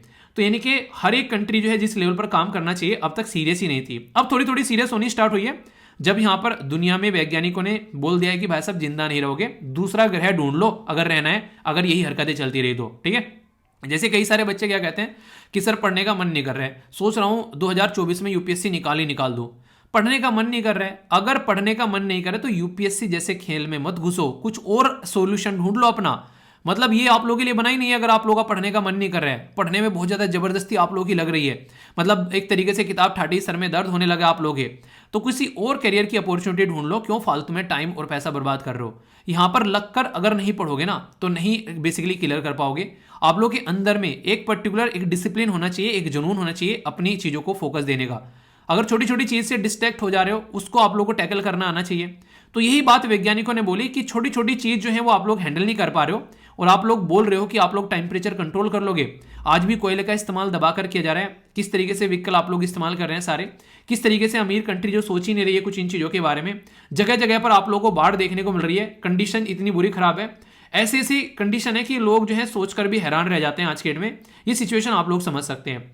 तो ये टेम्परेचर बढ़ने की वजह से जो वाटर का जो लेवल बढ़ रहा है उसकी वजह से जो सिचुएशन हो रही है वो काफी ज्यादा खतरनाक यहां पर देखने को मिल रही है। ठीक है, जो भी आज पॉकेट में डालकर जो है लेक्चर सुन रहा होगा मोबाइल को, वो काफी सारे इंपॉर्टेंट दृश्य जो है वो मिस कर देगा। ठीक है, क्योंकि ये सारी चीजें जो डाली जाती है यहाँ पर वो इसीलिए दिखाई जाती है ताकि आप लोग उनसे कनेक्ट हो सको कि किस तरीके से सिचुएशन जो है वो खराब होती जा रही है। जो टेम्परेचर के बारे में बोला जा रहा है वो कहां से चीजें निकल कर आ रही है। आप लोगों को बता दूं, एक टाइम ऐसा था जब आप लोग हिस्ट्री उठाकर पढ़ोगे, जब तक इंडस्ट्रियल रिवॉल्यूशन आया नहीं था, जब तक इंडस्ट्री वगैरह डेवलप नहीं हुई थी, हम लोग सारा काम जो है अपने आप, कहीं आना जाना है तो बैलगाड़ी यूज कर रहे हैं। ठीक है, कुछ भी करना है तो हम लोग के पास में मशीनें वगैरह नहीं थी, जैसे कपड़ा बनाना है तो वो हाथों से बनाया जा रहा है। ठीक है, वो सारी चीजें थी। तो तब से लेके यहाँ पर जैसे इंडस्ट्री आना स्टार्ट हो गई तो वहां पर कोई कोयले से चल रही है, कोई तेल से चल रही है, कोई डीजल से चल रही है, कोई गैस से चल रही है, तो वहां से फिर कार्बन डाइऑक्साइड का एमिशन जो है वो बढ़ना स्टार्ट हो जाता है। और तब से लेके आज तक का अब हर एक चीज जो है वो टेक्नोलॉजी के ऊपर डिपेंड है। सारी चीजें कहीं ना कहीं हर एक इंसान आज की डेट में किसी न किसी तरीके की टेक्नोलॉजी और कोई ना कोई एमिशन कर रहा है। आप लोग मोबाइल इस्तेमाल कर रहे हो, ये सारी बैटरी वगैरह जहां जहां पे इस्तेमाल हो रही है, सारा जो भी यहाँ पर इलेक्ट्रिसिटी आप लोग इस्तेमाल कर रहे हो किसी न किसी कोयले से बनाई जा रही है। तो हर एक तरीके से कोई ना कोई एमिशन आप लोग कर रहे हो, भले ही आप लोगों को नहीं पता हो, पर लेकिन एमिशन हर एक इंसान के हिस्से में आ रहा है। और इसी की वजह से यहाँ पर कार्बन डाइऑक्साइड जो है उसकी क्वांटिटी बढ़ रही है और इसी की वजह से यहाँ पर ये सबसे बड़ी बात निकल कर आ रही है कि ये सिचुएशन जो है वो बहुत ही ज्यादा खराब होगी आने वाले टाइम में। तो इसी को कंट्रोल करने की बात यहाँ पर की जा रही है। अभी बोला तो ये गया था कि डिग्री 1 टेम्परेचर बढ़ना चाहिए इंडस्ट्रियल रिवॉल्यूशन से अब तक, पर लेकिन पूरी दुनिया का ये 1.5 से भी ज्यादा बढ़ता हुआ नजर आ रहा है। तो यहां पर यही बात बोल दी गई कि 1.5 भी अगर आप लोग लेकर चलते रहे तो लगभग यहां पर 77 सालों के अंदर अंदर जो है आप लोगों के जो ग्लेशियर हैं वो पिघलकर पानी बन जाएंगे और समुद्र का लेवल जो है वो काफी लार्ज स्केल पर आप लोगों को देखने को मिलेगा। तो कोस्टल एरिया में जो भी लोग रहते हैं उनकी आप लोगों को खस्ता हालत होती हुई यहां पर नजर आएगी, ऐसा आप लोग बोल सकते हैं। जैसा कि मैंने बताया था कि 7516 किलोमीटर के करीब आप लोगों को हमारी कोस्टल बाउंड्री देखने को मिलती है। टोटल 9 राज्य कोस्टल एरिया में आते हैं। तो समझो आप लोग यहां पर हमारे अंडमान निकोबार और लक्षद्वीप वाले एरिया, उनकी खस्ता हालत होती आप लोगों को नजर आएगी अगर ये टेम्परेचर ऐसे बढ़ता रहा तो यही बात बोली गई कि अगर हम लोगों ने कंट्रोल नहीं किया 1.5 डिग्री पर भी अगर हम लोग रहे तो भी 2021 तक का यहां पर क्या होगा, बेसिकली यहां पर आप लोगों को देख 2021 कह रहे सॉरी 2100 तक क्या होगा, यहां पर ये जो है ग्लेशियर वो डिसअपियर हो जाएंगे। तो ये अपने ही आप में काफी बड़ी स्टेटमेंट है, तो इसके ऊपर काम करना जरूरी है। इसी के बारे में कुछ बातें इनके द्वारा बताई गई है कि क्लाइमेट चेंज यानी कि टेम्परेचर का बढ़ना, ये सारी चीजें जो हैं बहुत ही स्पीड से चल रही हैं, जितनी लोगों ने एक्सपेक्ट नहीं की थी उससे ज्यादा चल रही हैं। अगर अमाउंट के बारे में बात करें, कितने ग्लेशियर हम लोगों ने खत्म कर दिए, अगर उनको तराजू में तोलने लगोगे तो 30 ट्रिलियन टन हम लोग खत्म कर चुके हैं 1994 से लेके मोटे मोटे तौर पर बात करें 2017 तक का। मतलब क्या हो गया यहां पर, यानी कि टोटल यहां पर 23 साल में हम लोग 30 ट्रिलियन ग्लेशियर जो है वो पिघला चुके हैं। आज की डेट में जो रेट चल रहा है 1.2 ट्रिलियन ये पर ईयर के हिसाब से चल रहा है। तो आने वाले टाइम में ये और बढ़ेगा और अगर इसी स्पीड से भी चलते रहे तो यहां पर 2100 यानी कि 2100 तक यहां पर एक 1.5 डिग्री टेम्परेचर पर कंट्रोल करने के बाद भी हम लोग खत्म कर देंगे यहां पर जो ग्लेशियर है। 50% जो लॉस हो जाएगा वो अगले 30 सालों में हो जाएगा। 68% जो लॉस हो जाएगा वो इसी तरीके से बढ़ता रहेगा। और इसकी वजह से जो करंट रेट आज के डेट में जो ग्लोबल वार्मिंग का है 2.7 डिग्री, तो और ज्यादा दिक्कतें आप लोगों को देखने को मिलेगी आने वाले टाइम में। अभी आप लोगों ने देखा होगा यूरोप जैसे देशों में भी आप लोगों को हीट पड़ती हुई यहां पर नजर आ रही है, जहां पर कभी इंसान जो है वो ठंड के मारे जो है जिंदा भी नहीं रह पाता था। तो इसकी वजह से यहां पर अभी जो चेंज देखने को मिल रहा है, तो ये आप लोगों को यूरोप, कनाडा, जो यूएसए, हर जगह ये सारी चीजें आप लोगों को यहां पर नजर आएगी। तो रिस्क काफी ज्यादा बढ़ रहा है फिलहाल के टाइम पर अगर चीजों को समझोगे। सी लेवल मैंने बता दिया, और आज की डेट में आप लोगों को बता दूं बहुत सारे लोग जो हैं वो जो समुद्र से निकलने वाली चीजें हैं उनके ऊपर डिपेंडेंट रहते हैं। तो अगर ग्लेशियर पिघल रहे हैं तो ड्रास्टिकली जो लेवल बढ़ रहा है, तो 2 बिलियन जो लोग हैं जो कि एक्सेस करते हैं यहाँ पर एक तरीके से, वो कहीं ना कहीं एक्सट्रीम डिजास्टर में यहाँ पर आएंगे। किसके चलते? कहीं बाढ़ आ रही है, कहीं सुनामी आ रही है, कहीं साइक्लोन आ रहा है। तो वेदर जो इवेंट होंगे तो वो काफी ज्यादा खतरनाक होते हुए नजर आएंगे। ग्लोबल सी लेवल जो है वो 21% यहां पर बेसिकली बोला गया है कि बढ़ता हुआ नजर आ रहा है यहां पर आज के डेट में 2000 से लेके 2019 तक का, ठीक है। तो और लेवल पर यहां पर बढ़ेगा, डिफरेंट लेवल पर जो है समुद्र का ओशन जो है वो बढ़ता हुआ नजर आ रहा है। तो जैसा मैंने आप लोगों को बताया कि ये सारी चीजें वो हैं जिसके ऊपर काम करना जरूरी है, वरना ये लेवल इतना बढ़ेगा पिघलते पिघलते कि बहुत सारी जमीन जो है जो रहने लायक है वो भी खत्म होगी। टेम्परेचर बढ़ने की वजह से जो एग्रीकल्चर यानी कि जो खेती हम लोग करते हैं वो भी हम लोग नहीं कर पाएंगे, क्योंकि उसके लिए एक प्रॉपर टेम्परेचर चाहिए। गेहूं नहीं होगा, चावल नहीं होंगे, अलग अलग तरीके की दालें नहीं होंगी, तो इंसान जो है वो वैसे ही अपने पैर जो है वो उस पर कुल्हाड़ी मार रहा है। फिर बोले कि कुल्हाड़ी के ऊपर पैर मार रहा है, पैरों पे कुल्हाड़ी नहीं, कुल्हाड़ी के ऊपर पैर मार रहे हैं यहाँ पर। इसी को ध्यान में रखते हुए यहाँ पर जो इसके द्वारा, जिसको आप लोग आईपीसीसी बोलते हैं, inter governmental panel on climate change, इसने बहुत पहले से यहाँ पर लोगों को एक तरीके से सतर्क रहना स्टार्ट कर दिया था कि भाई साहब सख्त लौंडे बन जाओ, नहीं तो दिक्कतें हो जाएगी। तो 1990 में रिपोर्ट आई, फिर सप्लीमेंट्री रिपोर्ट आई, फिर 95 में रिपोर्ट आई, 2001 में, 2007 में, 2014 में और 2022 में भी रिसेंटली अभी इसकी रिपोर्ट देखने को मिली। ये तो मेन रिपोर्ट है, इसकी स्पेशल रिपोर्ट भी आई कि हाँ इससे नहीं सुधर रहे तो कम से कम इससे सुधर जाएंगे। Emission scenario, renewable energy, extreme event, global warming, climate change, ocean और इसी के साथ में क्रायोस्फीयर, इसके ऊपर अलग अलग से रिपोर्ट आई। ये इतना शानदार काम कर रही थी कि 2007 में नोबेल प्राइज दे दिया। तभी भी लोगों को समझ में नहीं आया कि इसको नोबेल प्राइज क्यों दे रहे हैं। इसलिए दे रहे हैं भाई साहब ताकि तुम्हारी आंखें खुल जाएं। तुम जो आंखें बंद किए बैठे हो ना, ये इसके ऊपर फोकस ही नहीं दे रहे हो, ये चक्षु खुले तुम्हारे तो थोड़ा तुम सुधरो। तो यहां पर 45वें vice president United State of America के और इस ऑर्गेनाइजेशन को मिलकर नोबेल प्राइज मिला था उस टाइम पर, ये याद रखिएगा। ये बेसिकली आप लोग समझ सकते हैं। तो वार्मिंग के बारे में बात की जा रही है, जो यहां पर ग्लोबल वार्मिंग बढ़ रही है, तो यहां पर ये प्री इंडस्ट्रियल एरा से, तो इसको बोला जा रहा है कि 1.5 डिग्री टेम्परेचर से नीचे नीचे रखना है। यानी कि उस टाइम पर मान लो कि टेम्परेचर जो था वो मान लीजिए उस टाइम पर 40 ज्यादा हो जाएगा, ठीक है, 32 था, ठीक है। तो आज की डेट में आप लोग टेम्परेचर जो पूरी पृथ्वी का अगर रखेंगे एवरेज निकालकर, तो वो 33.5 ही होना चाहिए। अगर इससे ज्यादा बढ़ रहा है, ये 34 हो गया, तो भाई साहब पूरी पृथ्वी का एवरेज तो कंडीशन खराब होने वाली है। यानी कि ऑल एंड एवरेज जब निकालोगे तो सिचुएशन गड़बड़ाती हुई नजर आएगी। बातें क्या है अगर आप लोगों को सुधारनी है यहां पर, तो उसके लिए आप लोगों को काम करना पड़ेगा। एनर्जी जनरेशन कैसी हो रही है, इसीलिए हम लोग देख रहे हैं आज के डेट में हम लोग हाइड्रोजन के इस्तेमाल के ऊपर बात कर रहे हैं, रिन्यूएबल एनर्जी यानी कि विंड के बारे में बात कर रहे हैं, सोलर एनर्जी के बारे में बात कर रहे हैं। अभी यूरोप में एक ऐसी बैटरी बनाई गई जो कि रेत यानी कि सैंड का इस्तेमाल करती हुई नजर आएगी वो, ठीक है। तो इससे मतलब क्या हो गया कि हम लोग ऑल्टरनेटिव खोज रहे हैं ताकि पेट्रोल, डीजल, मिट्टी का तेल, कोयला, इनसे डिस्टेंस बना के रखे कि ना भाई तेरे से ना हमारी यारी चलने की, तेरे से चलेगी तो तू हमको डुबाएगा, ठीक है। तो सबसे पहले तो ये बात है। लैंड यूज कैसे हम लोग कर रहे हैं आज के डेट में, आप लोग देख सकते हैं जितनी हम लोग आज के डेट में सड़कें बना रहे हैं, सड़कें जो है वो काली बनाई जाती है, अक्सर आप लोगों ने देखा होगा। सड़कों पे जो है व्हीकल चलते हुए आप लोगों को नजर आते हैं, उनसे आप लोगों को धुआं निकलता हुआ नजर आता है। जहां जहां पर भी काला रंग आप लोगों को देखना मिलेगा, वो बेसिकली जो एक तरीके से धूप होती है, सूरज की जो किरणें होती है उसको ज्यादा एब्जॉर्ब करता है। एब्जॉर्ब करने के बाद में वो गर्म होता है और उसकी वजह से आसपास वाले एरिया में भी आप लोगों को टेम्परेचर जो है वो बढ़ता हुआ यहां पर नजर आएगा। तो इसीलिए यहां पर जहां जहां पर भी आज के डेट में हम लोग कुछ भी इस तरीके की कंस्ट्रक्शन कर रहे हैं, वहां वहां पर आप लोग बोल सकते हैं कि हम लोग एल्बिडो का जो रिफ्लेक्शन है वो बिल्कुल खत्म करते हुए जा रहे हैं। ये भी एक वार्मिंग का बहुत बड़ा रीजन होता हुआ नजर आ रहा है। एल्बिडो क्या होता है, वो रिफ्लेक्शन होता है। सोचो जहां पहाड़ों पर बर्फ थी वहां पिघलकर अब चट्टानें दिख रही हैं, चट्टानों का कलर जो है वो डार्क है, तो वहां पर अब रोशनी पड़ेगी तो उसको एब्जॉर्ब कर लेंगे टेम्परेचर को, उसकी वजह से भी यहां पर जो है वो जो चट्टानें और ज्यादा गर्म होगी, लंबे समय तक गर्म रहेगी। पहले बर्फ से रिफ्लेक्ट हो जाया करती थी, ठीक है। सिटीज आज की डेट में जो शहर है ना, वो एक तरीके से आग के गोले बनते जा रहे हैं। खासकर गर्मियों में अगर आप लोग नॉर्थ में आओगे, खासकर जैसे कुछ साउथ में रहते हैं और खासकर साउथ में जाओगे या फिर ऐसे एरिया में जाओ जहां गर्मी बहुत पड़ती है, सड़कों पर चलना और 1 मिनट गाड़ी के पीछे खड़े रहना जरा सी देर के लिए, देखना कितना शानदार तरीके का, मतलब एक तरीके से ना आग निकलती है उसमें से, ठीक है। कई बार ये चीजें फील की होगी आप लोगों ने, सड़कों पर चल रहे हैं तो ऐसा लगता है कुछ हिल रहा है, ठीक है, एक नहीं पानी सा हिल रहा है, धूप इतनी जबरदस्त तरीके की आप लोगों को देखने को मिलती है। रही सही कसर जो है वो इंडस्ट्री यूज कर देती है, चिल्लाती तो है ग्रीन कर रहे हैं हम लोग, ग्रीन पर फोकस दे रहे हैं, पर at the end of the day सब जो है बोल तो सब रहे हैं पर कर कोई नहीं रहा है। मुझे यहां पर एक स्टोरी याद आ रही है छोटी सी।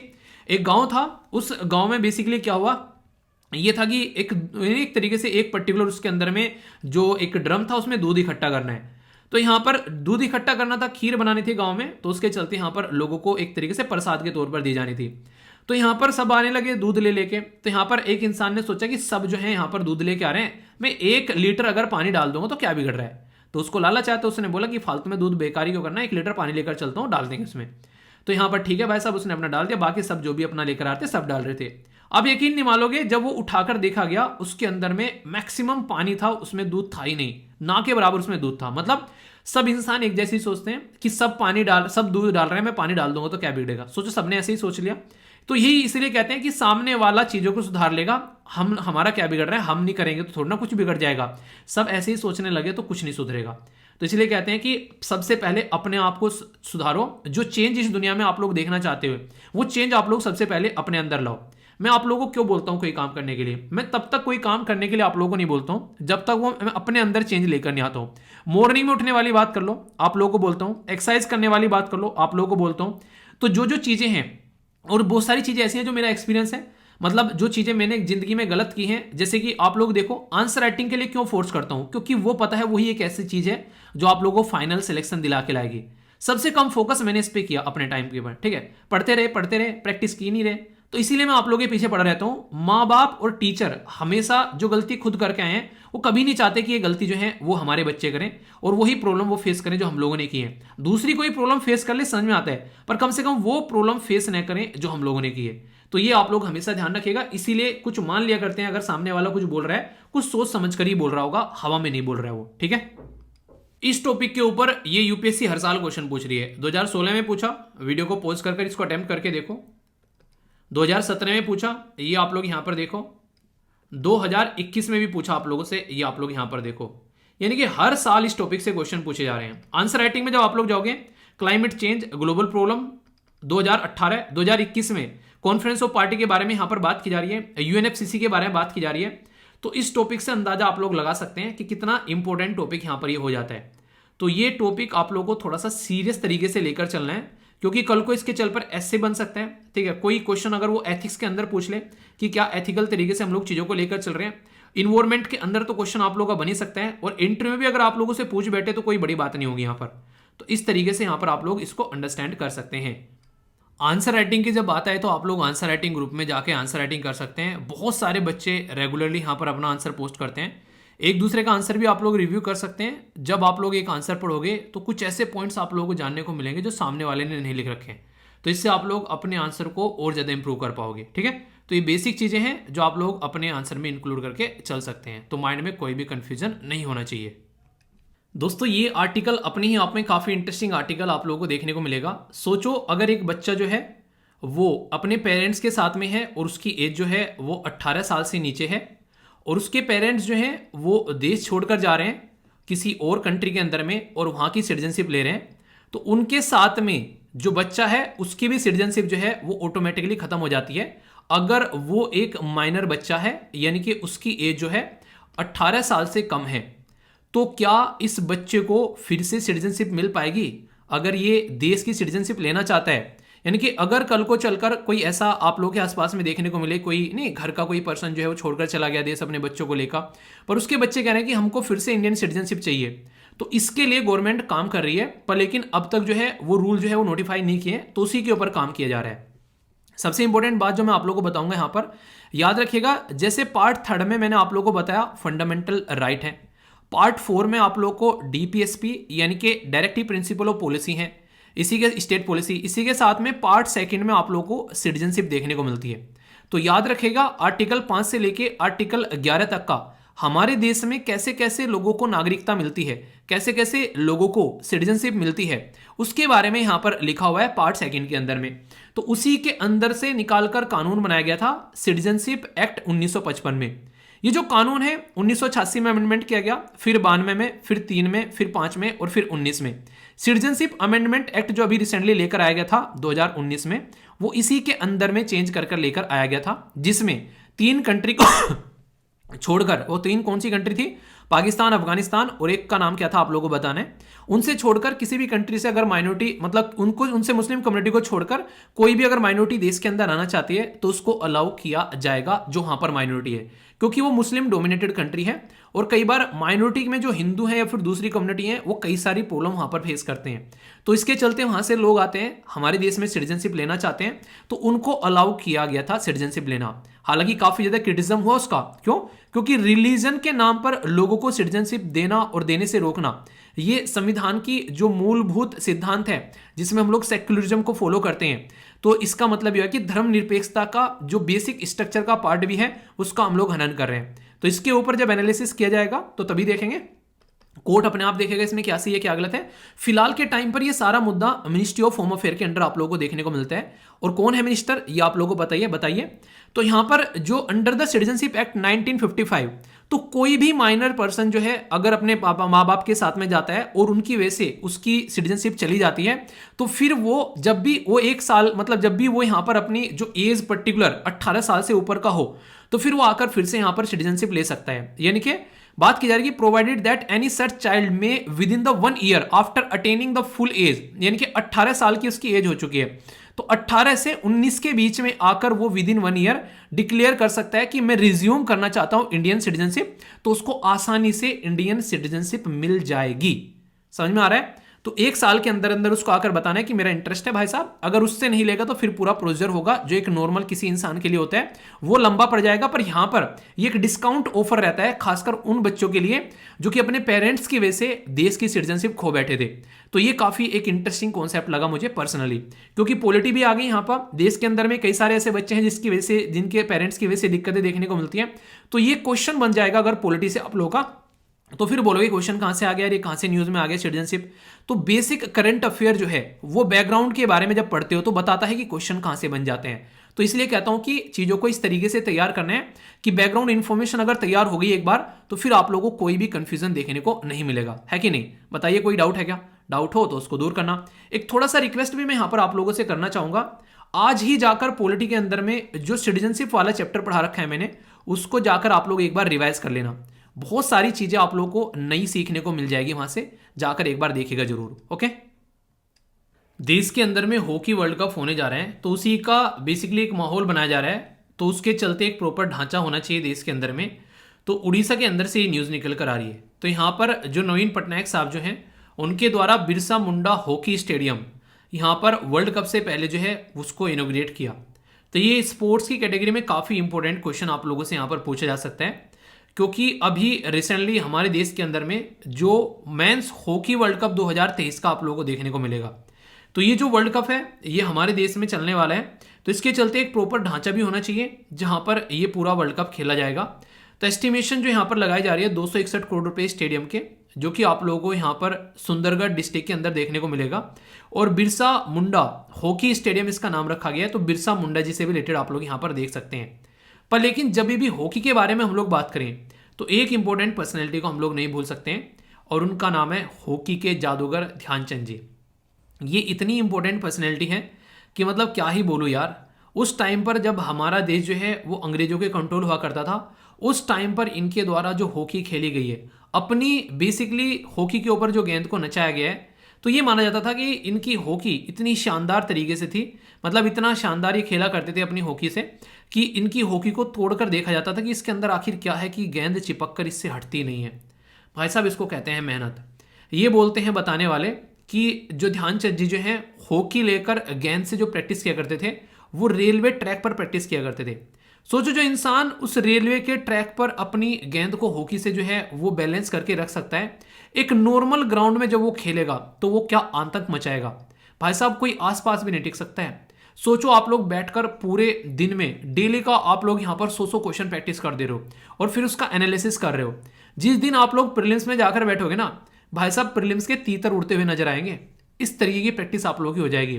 पर लेकिन इंसान जो है करने के लिए तैयार ही नहीं है, आप लोग देख सकते हैं। तो अगर कोई भी इस लेवल पर आकर प्रैक्टिस करने लगेगा, उसके इतने सारे एग्जाम निकलेंगे जिसकी कुछ हद नहीं है।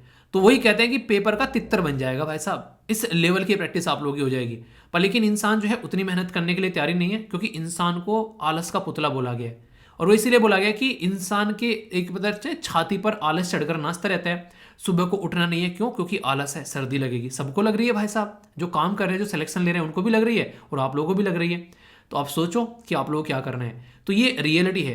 तो यहां पर इस लेवल की प्रैक्टिस कर दी, और वो भी उस टाइम पर। सोचो आप लोग यहां पर 1928, 1932 और 1936, मतलब 3 लगातार ओलंपिक, 3 लगातार साल नहीं बोल रहा हूं, 3 लगातार ओलंपिक, मतलब मोटे मोटे तौर पर बोले तो 12 साल लगातार, और इसके आगे और पीछे भी कंटिन्यूअस खेलता होगा इंसान। भाई साहब गोल्ड जिता के लेके आया अकेला अपने दम पर ये इंसान। तो ये है हॉकी की हिस्ट्री हमारे देश के अंदर में।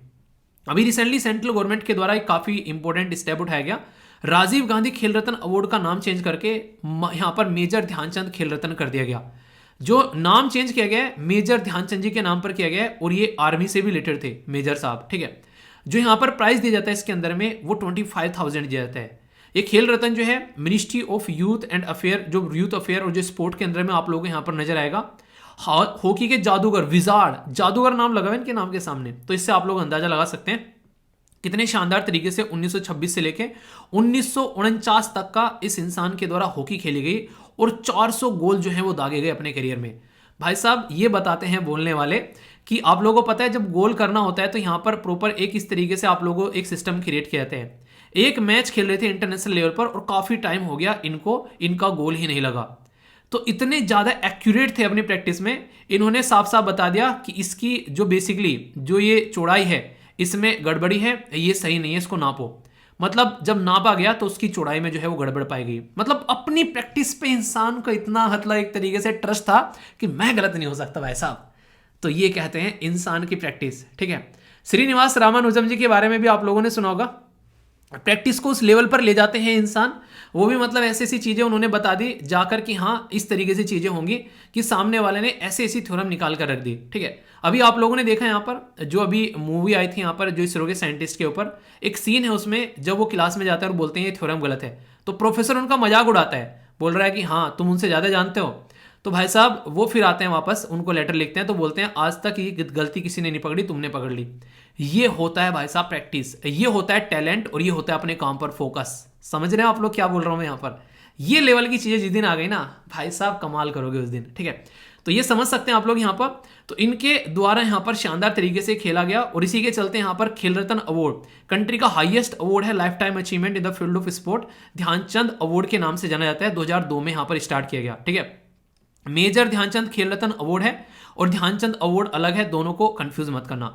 नेशनल स्टेडियम दिल्ली के अंदर में वो इन्हीं के नाम पर रखा गया है 2002 में। नेशनल स्पोर्ट डे इनके बर्थडे पे सेलिब्रेट किया जाता है 29 अगस्त मेजर ध्यानचंद जी के नाम से, क्योंकि इनका बर्थडे है 1905 में हुआ था, ठीक है। समझ सकते हैं आप लोग यहाँ पर। और खेल रत्न के नाम पर अभी हम लोगों ने बातें की है। तो हॉकी अगर हमारे देश में हो रही है तो भाई साहब कोई गलत बात नहीं है, क्योंकि हमारा इतिहास है, हमारी हिस्ट्री है हॉकी। अगर आप लोग यहाँ पर देखोगे तो वही हॉकी फिर से हम लोग अपने देश में खेलने जा रहे हैं, और बिरसा मुंडा जी के नाम पर इस पूरे स्टेडियम का नाम रखा गया है। क्या आप लोगों को पता है कि कौन से नंबर का एडिशन जो अभी ये खेले जाने वाला है? ये 15वें नंबर का संस्करण आप लोगों को देखने को मिलेगा। हॉकी वर्ल्ड कप 2023 ये 13 जनवरी से स्टार्ट होगा और 29 जनवरी तक बेसिकली चलने वाला है, ठीक है। अगर इसके पुराने एडिशन के बारे में आप लोगों से बात की जाए तो यहाँ पर आप लोग देखते हैं 1971 में इसको स्टार्ट किया गया था, और विनर था यहाँ पर पाकिस्तान ने स्पेन को हराकर ये खिताब जीता था, और हमारा देश जो था वो तीसरे नंबर पर था। दूसरा जो हुआ ये 1973 में हुआ, उस टाइम पर नीदरलैंड जीता और इंडिया को हराकर जीता, यानी कि इंडिया जीत सकता था पर लेकिन हम लोग यहाँ पर हार गए। तीसरा जो हुआ वो 1975 में हुआ, मलेशिया के अंदर में पाकिस्तान को हराकर हम लोग जीते। चौथा जो हुआ यहाँ पर, फिर यहाँ पर हुआ अर्जेंटीना के अंदर में, पाकिस्तान जीता 1978 में, फिर पाकिस्तान जीता यहाँ पर, और पाकिस्तान कई बार जीत चुके हैं। पाकिस्तान ये वर्ल्ड कप 4 बार जीत चुका है, और हम लोग जो है ओनली एक बार यहाँ पर जीते हैं। एक बार जीते हैं, एक बार तीसरे नंबर पर रहे और एक बार दूसरे नंबर पर रहे। बाकी आप लोग देखते हैं हम लोग जो हैं यहाँ पर काफ़ी पीछे रहे। अगर इसके बारे में बात करें, ये जो लास्ट वर्ल्ड कप हुआ था 2018 में, वो भुवनेश्वर में हुआ था। उस टाइम पर बेल्जियम जीता था नीदरलैंड को हराकर, ठीक है। अब की बार भुवनेश्वर और राउरकेला में हो रहा है यहाँ पर। याद रखिएगा यहाँ पर ये जो वर्ल्ड कप अभी आप लोगों को देखने को मिलेगा, और ये नेक्स्ट जो इससे नेक्स्ट वाला होगा 2026 में, वो आप लोगों को बेल्जियम और नीदरलैंड में होता हुआ नजर आएगा। तो ये बहुत ही फैक्चुअल और बेसिक इंफॉर्मेशन है जो कि याद रखिएगा। जो फैक्ट्स एंड फिगर मैं आप लोगों को अभी बताने वाला हूं वो काफी इंपॉर्टेंट है यहाँ पर।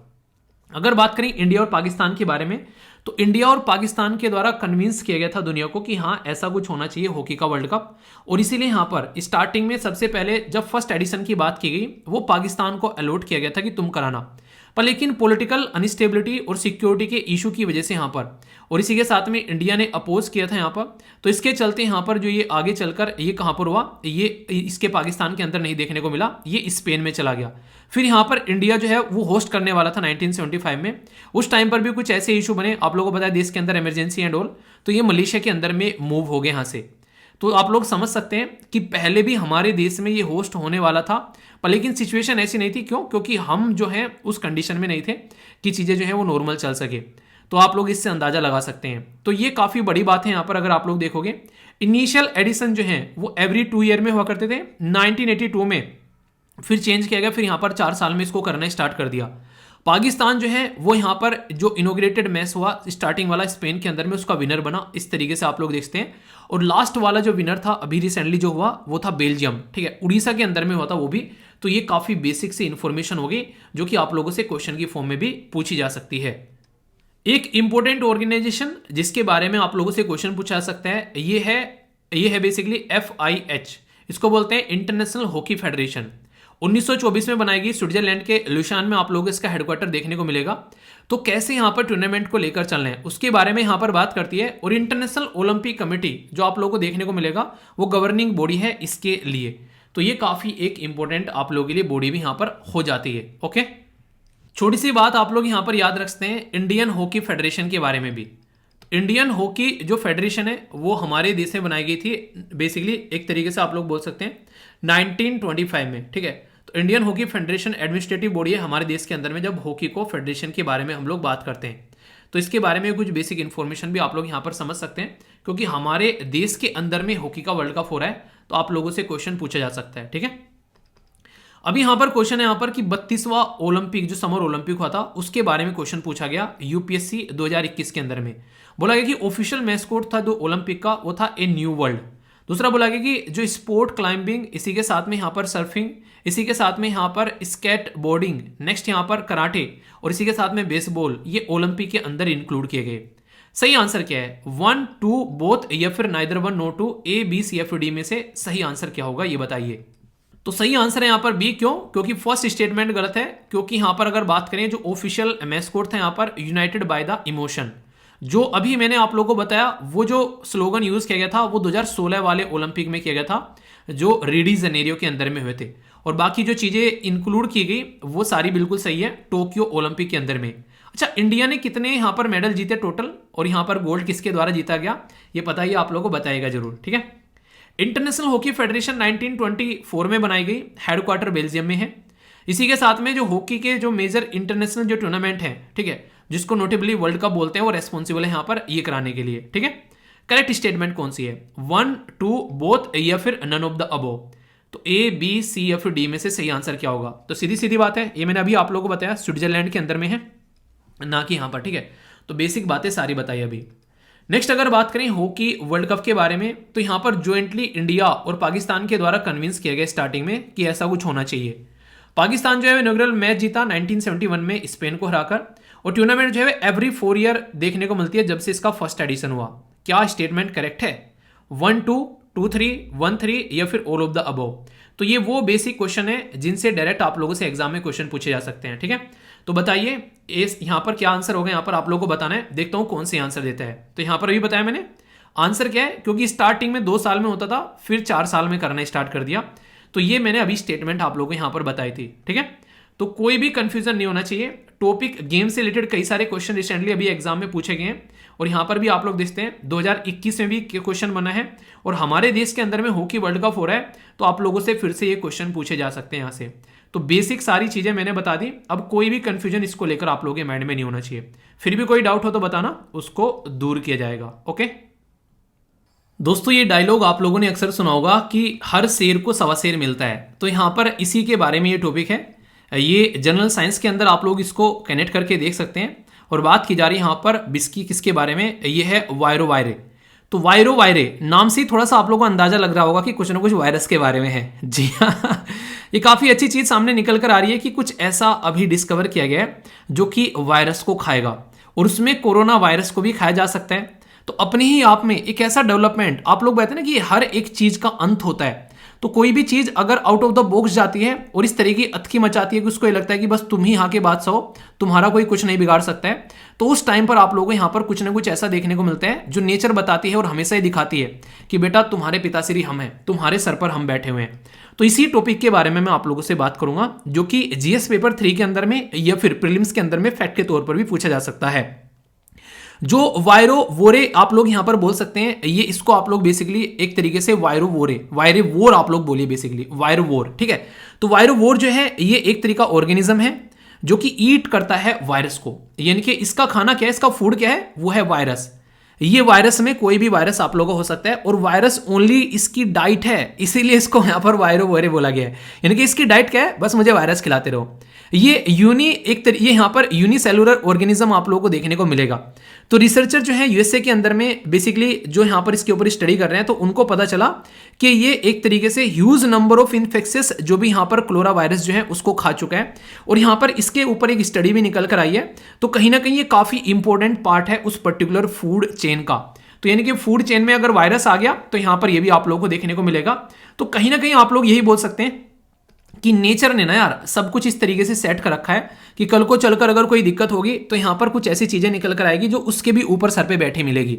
तो इसलिए कहते हैं, मैं इसलिए आप लोगों को हमेशा कहता हूं कि अपनी पढ़ाई करो पूरा जी जान लगाकर और बाकी जो है थोड़ा सा ऊपर वाले के ऊपर भी ट्रस्ट रखो। उसने भी किसी न किसी रीजन से तुमको इस फेज में डाला ही होगा, कोई ना कोई सॉल्यूशन मेरे दोस्त जरूर निकलेगा। तो थोड़ा सा अपने ऊपर ट्रस्ट रखो, थोड़ा सा ऊपर वाले के ऊपर, और जो बच जाए एक आधी ग्राम तो थोड़ा सा टीचर के ऊपर रख लो। रियलिटी में यार अगर आप लोग कुछ चीजों पर ट्रस्ट करना सीख गए ना, आप लोग सोच रहे हो बिल्कुल उस बच्चे की तरह ट्रस्ट करना है आप लोगों को, जो बच्चे को जो पेरेंट्स जो है माता पिता या कोई भी ऊपर उछालता है और वो खिलखिलाकर हंसता है क्योंकि उसको पता है कि उसको पकड़ लेगा नीचे गिरने से पहले। तो वो वाला ट्रस्ट जिस दिन आप लोगों का क्रिएट हो गया ना, तो भाई साहब कभी भी आप लोगों को लाइफ में प्रॉब्लम नहीं रहेगी। जो भी काम करोगे उसमें आप लोग अपना 100% दोगे और फिर रिजल्ट देखना वो शानदार निकल कर आएगा यार, जैसा आप लोगों को जिंदगी में चाहिए। बस ये छोटा सा ट्रस्ट अपने लिए बनाने की कोशिश जरूर करना, ठीक है दोस्तों। इंडियन साइंस कांग्रेस का जो सेशन देश के अंदर में चला वो 3 से लेके 7 अभी जनवरी तक देखने को मिला।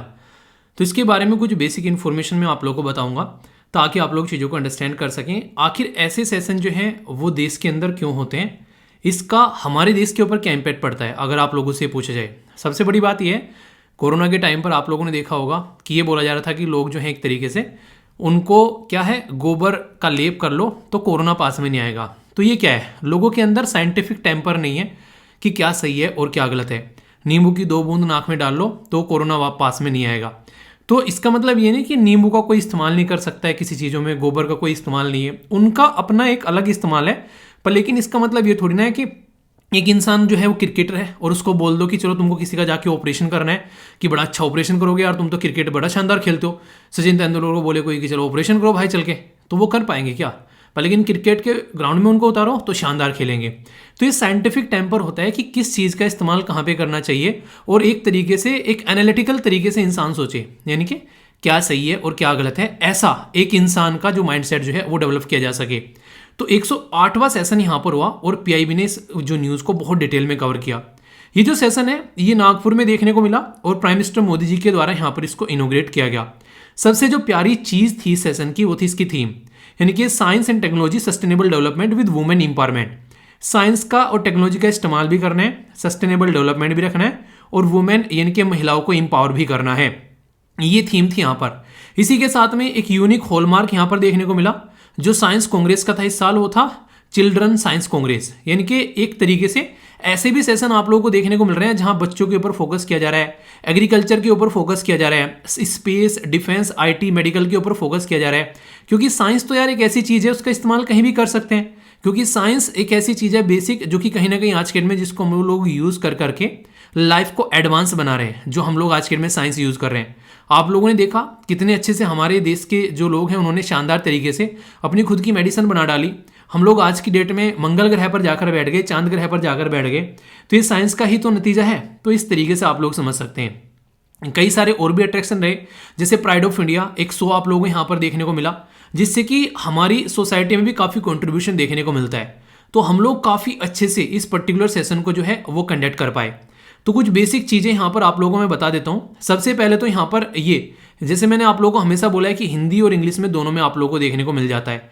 तो कोई भी कंफ्यूजन आप लोगों को नहीं होना चाहिए। जो हिंदी भाषी हैं वो डाउनलोड कर लेना, हिंदी में भी आप लोगों को मिल जाएगी PDF। कहाँ पर हुआ सेशन? 108वां सेशन हुआ यहाँ पर राष्ट्रीय संत तुगड़ोजी, जो महाराज नागपुर यूनिवर्सिटी में आप लोगों को देखने को मिला यहाँ पर। सबसे इंपॉर्टेंट बात क्या है, इसको अभी यहाँ पर 100 साल लगभग कंप्लीट हुए, जिसकी वजह से यहाँ पर इसके अंदर ये सेशन कंडक्ट कराया गया। ये जो साइंस का अभी यहाँ पर सेशन आप लोगों को देखने को मिलता है, ऐसा नहीं है कि हमारे देश में ये पहली बार हो रहा है। आप लोगों को खुद देखिए 100 साल से भी पुराना यहाँ पर ये सिस्टम चला हुआ है। जब पहली बार हमारे देश में ये सेशन हुए थे, तो याद रखिएगा जो केमिस्ट्री प्रोफेसर जिनका नाम था JL सिम्पसन, और इसी के साथ में प्रोफेसर जिनका नाम था PS मैकमोहन, तो ये ब्रिटिश केमिस्ट जो थे जिनके द्वारा यहाँ पर इसको स्टार्ट किया गया था, यानी कि अंग्रेजों के द्वारा स्टार्ट किया गया इनिशिएटिव। आज की डेट में हम लोग इसको अपना एक तरीके से इंडिजिनस तरीके से, यानी कि अपनी जिसमें लोकल सुगंध, अपनी लोकल कल्चर डालकर इसको आगे लेकर चल रहे हैं।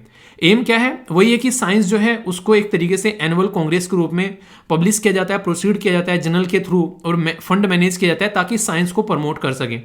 यानी कि साइंस रिसर्च एंड डेवलपमेंट में बहुत ही कम हम लोग खर्चा करते हुए अब तक आ रहे थे, तो क्यों ना हम लोग इसमें खर्चा बढ़ाएं, थोड़ा सा और ज़्यादा लोग इसमें आए, लोग इसकी तरफ को आकर्षित हुए। तो याद रखिएगा 1914 में इसको स्टार्ट किया गया था। इसका मतलब ये था कि 2014 में इसको पूरे 100 साल कंप्लीट हुए थे। ठीक है, अब आप लोग यहां पर समझ सकते हैं। अभी फिलहाल 108वां सेशन है। पहला सेशन इसका कोलकाता में हुआ था, जो फर्स्ट सेशन इसका हुआ था। तो ये इसके बारे में कुछ बेसिक इन्फॉर्मेशन है। तो थीम भी बता दी, कहां पर हुआ, कैसे हुआ, पहला सेशन, अब का सेशन। तो ये सारी कोई भी क्वेश्चन आप लोगों को बन जाए तो ये मत बोलना क्वेश्चन कहां से आ गया, भाई साहब यहां से आ गया। जरा सी देर में क्वेश्चन बनेगा और फिर जो है बोलोगे यार ये क्या हो गया। ठीक है, तो बेसिक पॉइंट है बिल्कुल एक तरीके से जो कि पता होने चाहिए। जब हम लोग एजुकेशन के बारे में बात करते हैं तो एजुकेशन के साथ साथ में यहाँ पर फंड जो है, यानी कि पैसा जो है वो साथ साथ में आता है। क्यों? क्योंकि एजुकेशन के ऊपर हमारे देश में इतना खर्च नहीं होता है जितना आप लोगों को दूसरे देश में जो है गवर्नमेंट करती हुई नजर आती है। तो इसके लिए कई बार ऐसे प्रयास किए जाते हैं कि पैसा यार इधर उधर से कहीं से भी इकट्ठा करके एजुकेशन के अंदर में डाला जाए। तो एक फंड जिसका नाम है यहाँ पर इन्वेस्टर एजुकेशन एंड, ये बेसिकली प्रोटेक्शन फंड अथॉरिटी आप लोगों को यहाँ पर देखने को मिल रही है, जो कि किस मिनिस्ट्री के अंडर में आती है? मिनिस्ट्री ऑफ कोऑपरेट के अंदर में आप लोगों को देखने को मिलेगी। इसके चलते अभी यहां पर इस फंड के बारे में बात करूंगा। वैसे तो ये फंड जो है वो सेबी के द्वारा गवर्न किया जाता है, ठीक है, और यहां पर इसकी एडवाइजरी जो बेसिकली कमेटी होती है, और फंड को कैसे यूटिलाइज करना है, कहां से फंड आ रहा है, ये पूरा एक स्ट्रक्चर आप लोगों के सामने है, जिसके बेस पर आप लोग इस फंड की बेसिक चीज समझ सकते हैं। यानी कि इन सब सोर्सेज से फंड आया यहाँ पर, share application, dividend, mature, debenture, interest, इनसे फंड आया। ये फंड जो है फिर यहाँ पर यूटिलाइजेशन किया जाना है। देखिए कि यहाँ पर सेबी की कैसे यूटिलाइज किया जा रहा है फंड का, गलत तरीके से कोई फंड का यूटिलाइजेशन नहीं होना चाहिए। तो investor education and protection fund जो है ये एक प्रोग्राम है जो कि अवेयरनेस क्रिएट करता है यहाँ पर बेसिकली क्रिप्टो करेंसी और ऑनलाइन गेमिंग के बारे में। अभी रिसेंटली आप लोगों ने देखा होगा कि क्रिप्टो करेंसी को गलत तरीके से देखा गया, बहुत सारे लोग जो हैं फंडिंग कर रहे थे उसके थ्रू, ताकि कोई टेररिस्ट फंडिंग भी हो रही है तो किसी को पता ना चले। तो इसके चलते जरूरी है कि चीज़ों को ढंग से लेकर चला जाए, कि गलत तरीके से कोई गलत कमाया हुआ पैसा किसी और के अकाउंट में न पहुंचे, ताकि कोई दिक्कत न देखने को मिले। क्योंकि टेररिस्ट फंडिंग के लिए भी, फाइनेंसिंग के लिए भी इसको इस्तेमाल किया गया था। ऑनलाइन गेमिंग एक ऐसा सिस्टम आज की डेट में हो चुका है समाज के अंदर में, जो बहुत ही तेजी से पकड़ पका रहा है। खासकर कोविड-19 के बाद में लोग फ्री हुए, घर पर बैठे, उस टाइम पर इस इंडस्ट्री के अंदर में बूम आया काफी लार्ज स्केल पर, और वो अभी हटने का नाम नहीं ले रहा है। क्योंकि लत जब लग जाती है इंसान को तो वो कॉन्टिन्यूसली चलती रहती है। ऐसा ही आज की डेट में ऑनलाइन गेमिंग के साथ में देखने को मिल रहा है। लोग जो हैं इनकी बिल्कुल लत पा चुके हैं, जिसकी वजह से इंडस्ट्री बहुत ही बूम कर रही है और हमारे देश में, इसीलिए इसको रेगुलेट करने की भी बात अभी रिसेंटली की गई। IEPF जो है वो क्रिएट किया गया है यहाँ पर कंपनी एक्ट 2013 के तहत, ताकि जो भी इन्वेस्टर यहां पर इन्वेस्टमेंट कर रहे हैं इस पर्टिकुलर फील्ड में, उनके पैसे को प्रोटेक्शन प्रोवाइड कराई जा सके। तो यानी कि एक तरीके से अवेयरनेस के पॉइंट ऑफ व्यू से यहां पर चीजें आप लोगों को देखने को मिल रही हैं। ये फंड जो है वो यूटिलाइज किया जा रहा है एक तरीके से आप लोग बोल सकते हैं, ताकि यहां पर ढंग से इसको यूटिलाइज किया जा सके, क्योंकि कहां कहां से पैसा आ रहा है मैंने अभी आप लोगों को यहां पर दिखाया, इन सबसे यहां पर पैसा आ रहा है, जो कि आप लोगों को ध्यान रखना है। शब्द बार बार यहां पर आप लोगों को देखने को मिल रहा है, जिसके बारे में आप लोग याद रखिएगा, डिबेंचर। ठीक है, तो डिबेंचर होल्डर किसको बोलते हैं यहां पर, तो वो बात की जा रही है कि यहां पर जो यहां पर एक तरीके से रीइंबर्समेंट है यहां पर ऑफ लीगल एक्सपेंसिस जो भी होता है, वो मेंबर डिबेंचर होल्डर या डिपोजिटर। तो डिबेंचर होल्डर भी एक तरीका डिपोजिटरी होता है, इसके बारे में थोड़ा सा आप लोगों को बता देता हूं। डिबेंचर जो है वो एक तरीके का लार्ज पब्लिक लिमिटेड कंपनी जो है वो जब बोरो करती है मनी फिक्स्ड रेट इंटरेस्ट पर, तो कुछ ऐसे लोग होते हैं कि जो कि यहां पर जिससे कंपनी बोरो करती है उन वो लैंड करते हैं मनी को, और एक तरीके से उनको हम लोग क्या बोलते हैं, डिबेंचर होल्डर बोलते हैं यहां पर उन पर्टिकुलर पर्सन को। ये जो डिबेंचर होल्डर रहते हैं इनकी सबसे बड़ी बात ये रहती है कि किसी पर्टिकुलर फिक्स टाइम के लिए, फिक्स ड्यूरेशन के लिए, फिक्स रेट के लिए यहां पर पैसा मिल जाता है, और इसमें कंपनी को अपनी जो एक तरीके से इक्विटी भी कई बार जो है एक तरीके से आप लोग बोल सकते हैं कि विदाउट जो इक्विटी को डाइल्यूट किए हुए इनको फंड मिल जाता है। ठीक है, जिसका इस्तेमाल किया सकता है, पर लेकिन ये डिसीजन मेकिंग में यहां पर पार्टिसिपेट करते हैं, यानी कि एक तरीके से उनके पास में इक्विटी नहीं रहेगी, फंड मिल गया, पर कुछ डिसीजन मेकिंग में उनका पार्टिसिपेशन देखने को मिलेगा। तो ऐसे लोग आप लोग यहां पर बोल सकते हैं। इन्वेस्टर एजुकेशन और प्रोटेक्शन फंड जो है ये जो अथॉरिटी एडमिनिस्टर करती है यहां पर इसको, तो कहीं ना कहीं आप लोग बोल सकते हैं कि इसको एक तरीके से मेंटेन रखने का काम करती है। चेयरपर्सन होते हैं, चीफ एग्जीक्यूटिव होते हैं, और other member not exceeding 7 appointed by government, यानी कि 7 से ज्यादा नहीं होने चाहिए और गवर्नमेंट के द्वारा अपॉइंट किया जाता है, ताकि इस फंड की जो है वो देख रेख की जा सके। तो एक इंपॉर्टेंट ये क्वेश्चन आप लोगों से बन सकता है, कुछ बेसिक इंफॉर्मेशन भी आप लोगों को बता दी, तो कंफ्यूजन अब आप लोगों को नहीं होना चाहिए, अगर क्वेश्चन बने तो माइंड में क्लैरिटी होनी चाहिए। ठीक है, यहां पर बात की जा रही है एक पर्टिकुलर न्यूज के बारे में, जो कि है क्वालकॉम स्नैपड्रैगन सैटेलाइट। इसके द्वारा एंड्रॉयड फोन पे टेक्स्ट जो है बेसिकली उसके बारे में बात की जा रही है। अगर मैसेज भेजना है या फिर मैसेज रिसीव करना है तो उससे रिलेटेड ये न्यूज आप लोगों को देखने को मिलेगी। तो इसके बारे में कुछ बेसिक इंफॉर्मेशन मैं आप लोगों को यहां पर बताता हूं, ताकि आप लोग इसके साथ में कनेक्ट कर सकें। तो क्वालकॉम बेसिकली यहां पर इसके बारे में बात करें, नॉर्मली अगर कोई मैसेज आप लोग भेजते हैं कहीं पर भी, अगर आप लोग किसी भी तरीके से, तो उसके बारे में अगर बात की जाए तो आप लोगों को एक बात ध्यान रखनी है कि आप लोग नेटवर्क का इस्तेमाल करते हैं आज के डेट में, जो कि टावर लगाए जाते हैं। पर लेकिन सोचो कि धरती पर कहीं भी टावर नहीं है, डायरेक्ट सैटेलाइट का इस्तेमाल किया जाए, तो यहां पर वर्ल्ड का पहला सैटेलाइट बेस्ड 2 वे कैपेबल मैसेजिंग सॉल्यूशन यहां पर लेकर आया जा रहा है, जो कि प्रीमियम स्मार्टफोन है रिसेंटली उनके अंदर इस्तेमाल किया जाएगा। क्वालकॉम इरिडियम के द्वारा यह अनाउंसमेंट किया गया है। तो ये काफी बड़ी बात है अपने आप में। तो जगह जगह जो टावर लगाने पड़ते हैं, इंफ्रास्ट्रक्चर जो ढांचा विकास करना पड़ता है, सोचो ये लगाना ही नहीं पड़ेगा। धरती पर आप लोग कहीं भी कोने पर अगर रह रहे हैं, वहां पर आप लोगों के नेटवर्क हर जगह एक जैसे आएंगे, अगर एक सिस्टमेटिक वे में इसका यूटिलाइजेशन हम लोग सही से करने लगे तो साइंस एंड टेक के फील्ड में एक न्यू डेवलपमेंट आप लोग इसको बोल सकते हो। तो आने वाला भविष्य बड़ा शानदार रहने वाला है अगर ढंग से हम लोग चीजों को लेकर चलेंगे। ये ऑफर कर रहे हैं कि ट्रूली ग्लोबल कवरेज किया जाएगा, एंड टू एंड यानी कि पोल टू पोल यहां पर चीजों को सपोर्ट किया जाएगा। 2 वे मैसेजिंग देखने को मिलेगी, चाहे कोई रिमोट गांव वाले एरिया में कहीं लोकेशन समुद्र के तट पर हो, ठीक है, चाहे कोई किसी पर्टिकुलर आइलैंड पर हो, तो वहां पर जहां पर इंटरनेट की कनेक्टिविटी यहां पर होती नहीं है, वहां पर भी ये फैसिलिटी प्रोवाइड कराई जाएगी। ये बियॉन्ड स्मार्टफोन आप लोगों को देखने को मिलेगा, लैपटॉप, टैबलेट जो व्हीकल्स हैं, या फिर जो भी यहां पर एक तरीके से IoT के अंदर भी आप लोगों को यहां पर चीजें जो है वो फैसिलिटी प्रोवाइड कराते हुए नजर आएंगे। इसको बोलते हैं इंटरनेट ऑफ थिंग्स। ठीक है, तो यहां पर सबसे बड़ी प्रॉब्लम क्या है अभी यहां पर आप लोगों को देखने को मिलेगा, अगर किसी पर्टिकुलर एक दोस्त के पास में आप लोगों को जाना है, उसका घर आप लोगों से ओनली 1 किलोमीटर दूर है, आप लोग फटाफट तैयार हो गए और उठकर चले जाओगे, ठीक है, कि हाँ ठीक है यार यहां पर जाना है, पर सोचो उसका घर 5 किलोमीटर दूर है, तो आप लोग 3-4 बार सोचोगे। सोचो उसका घर 10 किलोमीटर दूर है, आप लोग फिर तो और भी एक तरीके से जाने से पहले सोचोगे। तो डिस्टेंस जितनी बढ़ती जाती है तो लेटेंसी यानी कि एक तरीके से बोल सकते हैं कि थोड़ा सा एक नहीं जो चीजें डिले होती जाती हैं, तो हाई लेटेंसी यहां पर देखने को मिलेगी और कॉस्ट भी ज्यादा लगेगी। ठीक है, और लो एंडेड फोन जो कि छोटे छोटे फोन है उनमें अभी यहां पर इसको बेसिकली प्रोवाइड भी नहीं कराया जा सकता है, जो दूसरे लो लेवल के फोन है। तो ये कई सारे प्रॉब्लम भी है, पर लेकिन अगर बात करें तो आप लोग बोल सकते हैं कि दूर कहीं एक सूरज की किरण नजर आ रही है कि आने वाले टाइम में भविष्य अच्छा होगा। तो यहां पर स्नैपड्रैगन सैटेलाइट के बेस पर ये बातें बोली जा सकती हैं। जब यहां तक आ गए तो आगे भी कोई ना कोई सोल्यूशन खोज ही लेंगे, ये आप लोग समझ सकते हैं। तो बड़ा ही इंटरेस्टिंग लगा मुझे आर्टिकल, और साइंस एंड टेक से कलेक्ट कर सकते हैं। जो बोलते हैं साइंस एंड टेक के सर टॉपिक नहीं आते हैं, डेली आप लोग देखते हैं साइंस एंड टेक के कितने सारे टॉपिक जो हैं वो कवर किए जाते हैं, तो उसको लेकर कंफ्यूज मत हुआ करो, ये डायरेक्ट क्वेश्चन बनते हैं एग्जाम में। वैसे तो ये आर्टिकल मैं आप लोगों को पढ़ा चुका हूं, बेसिकली इसके ऊपर क्वेश्चन भी प्रैक्टिस करा चुका हूं, पर आप लोगों का रिवीजन हो जाएगा, क्योंकि मुझे लग रहा है यार ये पता नहीं क्योंकि कुछ ऐसा एक पर्टिकुलर टॉपिक है जो कि काफी इंपॉर्टेंट है, इसके ऊपर स्टार भी आप लोग लगा लेना, क्योंकि बार बार ये न्यूज में आ रहा है और आगे भी न्यूज में आएगा। रीजन क्या है, G20 के साथ में कनेक्ट करके इसको देखा जा रहा है। रिजर्व बैंक ऑफ इंडिया के द्वारा बोला गया अभी आर्टिफिशियल इंटेलिजेंस, ये आप लोगों को यहाँ पर एक ऐसे सिस्टम है। MI क्या है बताओ आप लोग, यहाँ पर MI क्या बोलेंगे बेसिकली अगर आप लोगों से पूछा जाए, इसको MI नहीं है, ये ML है बेसिकली, ठीक है, तो मशीन लर्निंग बोलेंगे इसको, ठीक है। तो आर्टिफिशियल इंटेलिजेंस और मशीन लर्निंग जो है उसका इस्तेमाल कर यहाँ पर हमारे देश में RBI के जो गवर्नर है उनके द्वारा उत्कर्ष 2 एक पर्टिकुलर फ्रेमवर्क स्ट्रेटजी स्टार्ट की गई है, जिसके चलते 2023 से लेके 2025 तक का हमारे देश के अंदर में बैंकिंग सिस्टम के अंदर में काफी सारा इंप्रूवमेंट होगा, और G20 को भी इसके साथ में लेकर हम लोग चल रहे हैं ताकि ये इंटरनेशनल लेवल पर भी चीजों को रिकॉग्नाइज किया जा सके। और कहीं ना कहीं आप लोग बोल सकते हैं कि एक तरीका है कि इंडियन रुपी को बायलेटरल और मल्टीलेटरल ट्रेड में एक्सेप्टेंस मिल सके, इसके ऊपर हम लोग काम कर रहे हैं। आप लोगों को पता है आज के डेट में यूएसए का डॉलर जो रहता है, ठीक है, यूरोप का जो यूरो रहता है, जो यूके का जो पाउंड रहता है, जापान की आप लोगों को येन करेंसी, चाइना की रिनमिनबी, ये सारी इस्तेमाल होती नजर आती है। क्यों ना हमारी रुपी भी इंटरनेशनल लेवल पर एक्सेप्टेंस में आ जाए आसानी से, तो उसके ऊपर काम किया जा रहा है रिजर्व बैंक ऑफ इंडिया के द्वारा काफी अच्छे से इन चीजों का इस्तेमाल कर तो नेक्स्ट लेवल का एक तरीका आप लोग बोल सकते हो।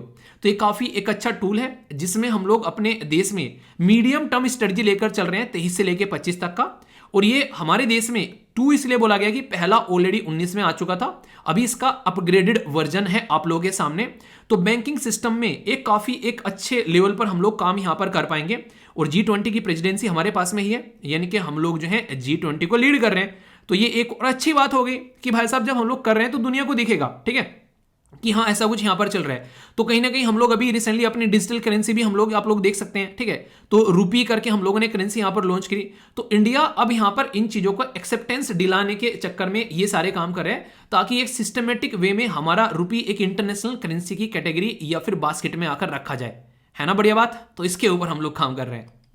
जब इसके फायदे के बारे में बात करें तो परफॉर्मेंस में काफी अच्छी एक्सीलेंस आएगी, यहां पर ट्रस्ट लोगों का बढ़ेगा RBI के ऊपर, इनहेंस करेगा रिलेवेंस और सिग्निफिकेंस नेशनल और ग्लोबल लेवल पर, ट्रांसपेरेंसी, अकाउंटेबिलिटी और एथिक्स इसके अंदर और अच्छे लेवल पर आएंगे इसकी गवर्नेंस के अंदर में।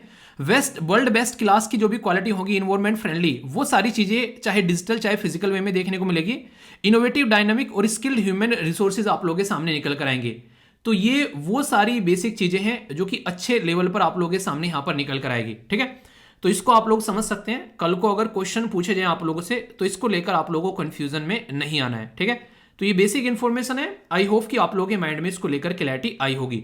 तो क्लैरिटी हो वो बिल्कुल अच्छे से रहनी चाहिए, ठीक है। अब कुछ वन लाइनर न्यूज देखेंगे जे, अच्छे से सुनिएगा जे, यहां से भी कई बार क्वेश्चन आप लोग बन जाते जे चीजें अच्छे सुन कई सारी चीजें आप लोग समझ पाओगे, और आगे फ्यूचर में कुछ आर्टिकल भी आएंगे तो वो भी आप लोग कनेक्ट कर पाओगे। सुप्रीम कोर्ट के द्वारा ट्रांसफर किए गए ऑल जो भी प्ली थी यहां पर सेम सेक्स मैरिज से रिलेटेड अपने पास में, तो इसके ऊपर देखते हैं अभी क्या मुद्दे भी आप लोगों को देखने को मिलते हैं। इसके बारे में आर्टिकल भी मैं आप लोगों से डिस्कस करूंगा आने वाले टाइम में। ये ऐसे टॉपिक हैं जो कि चलते रहते हैं, तो ऐसा मत सोचा करो कि छूट गए कहीं भाग गए।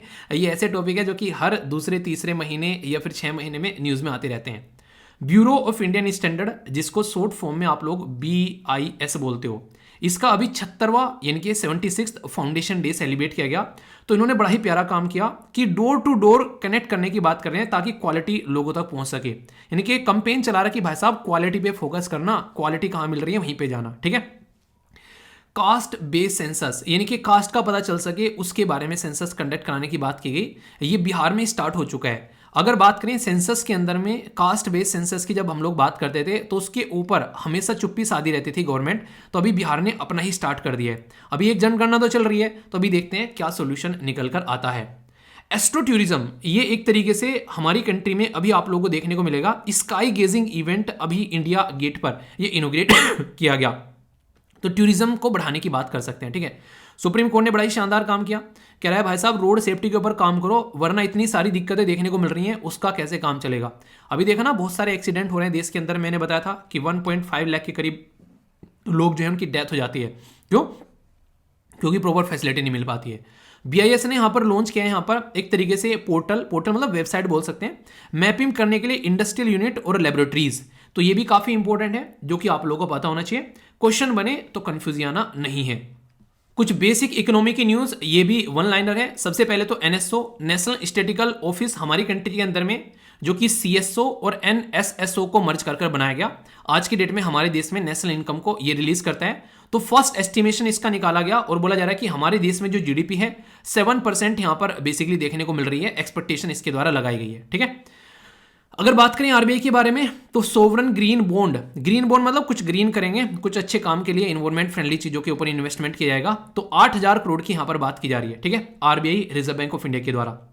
आईएमएफ इंटरनेशनल मॉनेटरी फंड बात चिल्लाता रहता है कि हमारा देश जो है यानी कि इंडिया वो ब्राइट स्पॉट है, तो बड़ा अच्छा लगता है। हम बोलते हैं थोड़ा सा और हाई वॉल्यूम करके सुना ताकि पाकिस्तान को पता चले कि पंगा मत लेना पड़ोसी को। ठीक है, तो ये काफी प्यारी एक न्यूज है जो कि आप लोग समझ सकते हैं। नाबार्ड जो है वो इसकी फुल फॉर्म बताइए नाबार्ड। ठीक है, पता ही होगा आप लोगों वैसे। 5,000 करोड़ की बात करें 3 साल में बॉन्ड के बारे में। ठीक है, तो ये काफी एक अच्छा इन्वेस्टमेंट होगा। फॉरेक्स रिजर्व जो है उसमें बात की जा रही है 44 मिलियन। ठीक है, तो अप हो गए यहाँ पर, तो अभी यहाँ पर 562 बिलियन आप लोगों को देखने को मिलेंगे। आप लोग समझ सकते हैं कि पाकिस्तान के पास में 7 बिलियन के करीब थे, श्रीलंका के पास में 7 या 8 के करीब थे जब कंडीशन खस्ता हो गई। तो इतना एक पैसा कहीं ना कहीं देश की अर्थव्यवस्था को दिखाता है कि कैसी अर्थव्यवस्था है। तो अभी स्ट्रॉन्ग एक कैटेगरी में हम लोग आज की डेट में देखने को मिल रहे हैं। दुनियादारी के बारे में कुछ बातें आप लोगों को बताई जाए। यहां पर इंडिया जो है वो अभी वॉइस ऑफ ग्लोबल साउथ इसको होस्ट करेगा। ये आगे भी न्यूज में आएगा तो डिटेल में कवर करूंगा। अभी माहौल बन रहा है क्योंकि 12-13 जनवरी को आप लोगों को ये मीटिंग देखने को मिलेगी जिसमें यूनिटी ऑफ वॉइस और यूनिटी ऑफ पर्पज ये इसकी थीम रखी गई है। क्या है? Unity of voice and unity of purpose. जब डिटेल में डिस्कस करूंगा तो जानोगे। लगभग 120 कंट्रीज में पार्टिसिपेट करने वाली है। तो India is going to be the leading role. आने वाले टाइम में ये काफी बड़ी बात होगी कि हम लोग एक लीडिंग पर्सनैलिटी के तौर पर आ रहे हैं। ठीक है, यूएसए एक नया कानून लेकर आ रहा है ताकि एक तरीके से अक्रॉस द जो बॉर्डर है वो चीज जो जा रही है उसके ऊपर थोड़ा कंट्रोल किया जा सके।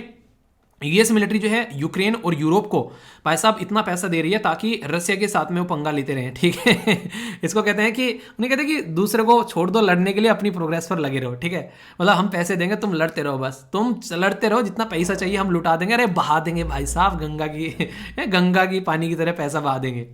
यूनाइटेड किंगडम के द्वारा 2022 जो है वार्मेस्ट ईयर देखने को मिला। ये वही यूके है जहां पर लोग अक्सर कंबल से बाहर नहीं निकलते हैं और बड़े बड़े कोट पहन के घूमते हैं। वहां पर अभी लोगों ने गर्मी फील करी। जब तक इनके पास में गर्मी नहीं पहुंचेगी ना तब तक सुधरेंगे नहीं कि हाँ रियलिटी में क्लाइमेट चेंज है। ये बिल्कुल ऐसे ही है। जब इंडिया के ऊपर पाकिस्तान अटैक किया करता था, टेररिस्ट एक्टिविटी कराया करता था, हम बोलते थे टेररिज्म है। भाई साहब वेस्टर्न वर्ल्ड मानता नहीं था टेररिज्म जैसी चीज। वो बोलता था नहीं, इंडिया और पाकिस्तान का इंटरनल प्रॉब्लम है, टेररिज्म जैसी कोई चीज नहीं है। जब उनके वहां पर जाकर पटाखे फोड़ने स्टार्ट किए ना आईएसआई ने और टेररिज्म ये सारी चीजें देखने को मिली, तब जाकर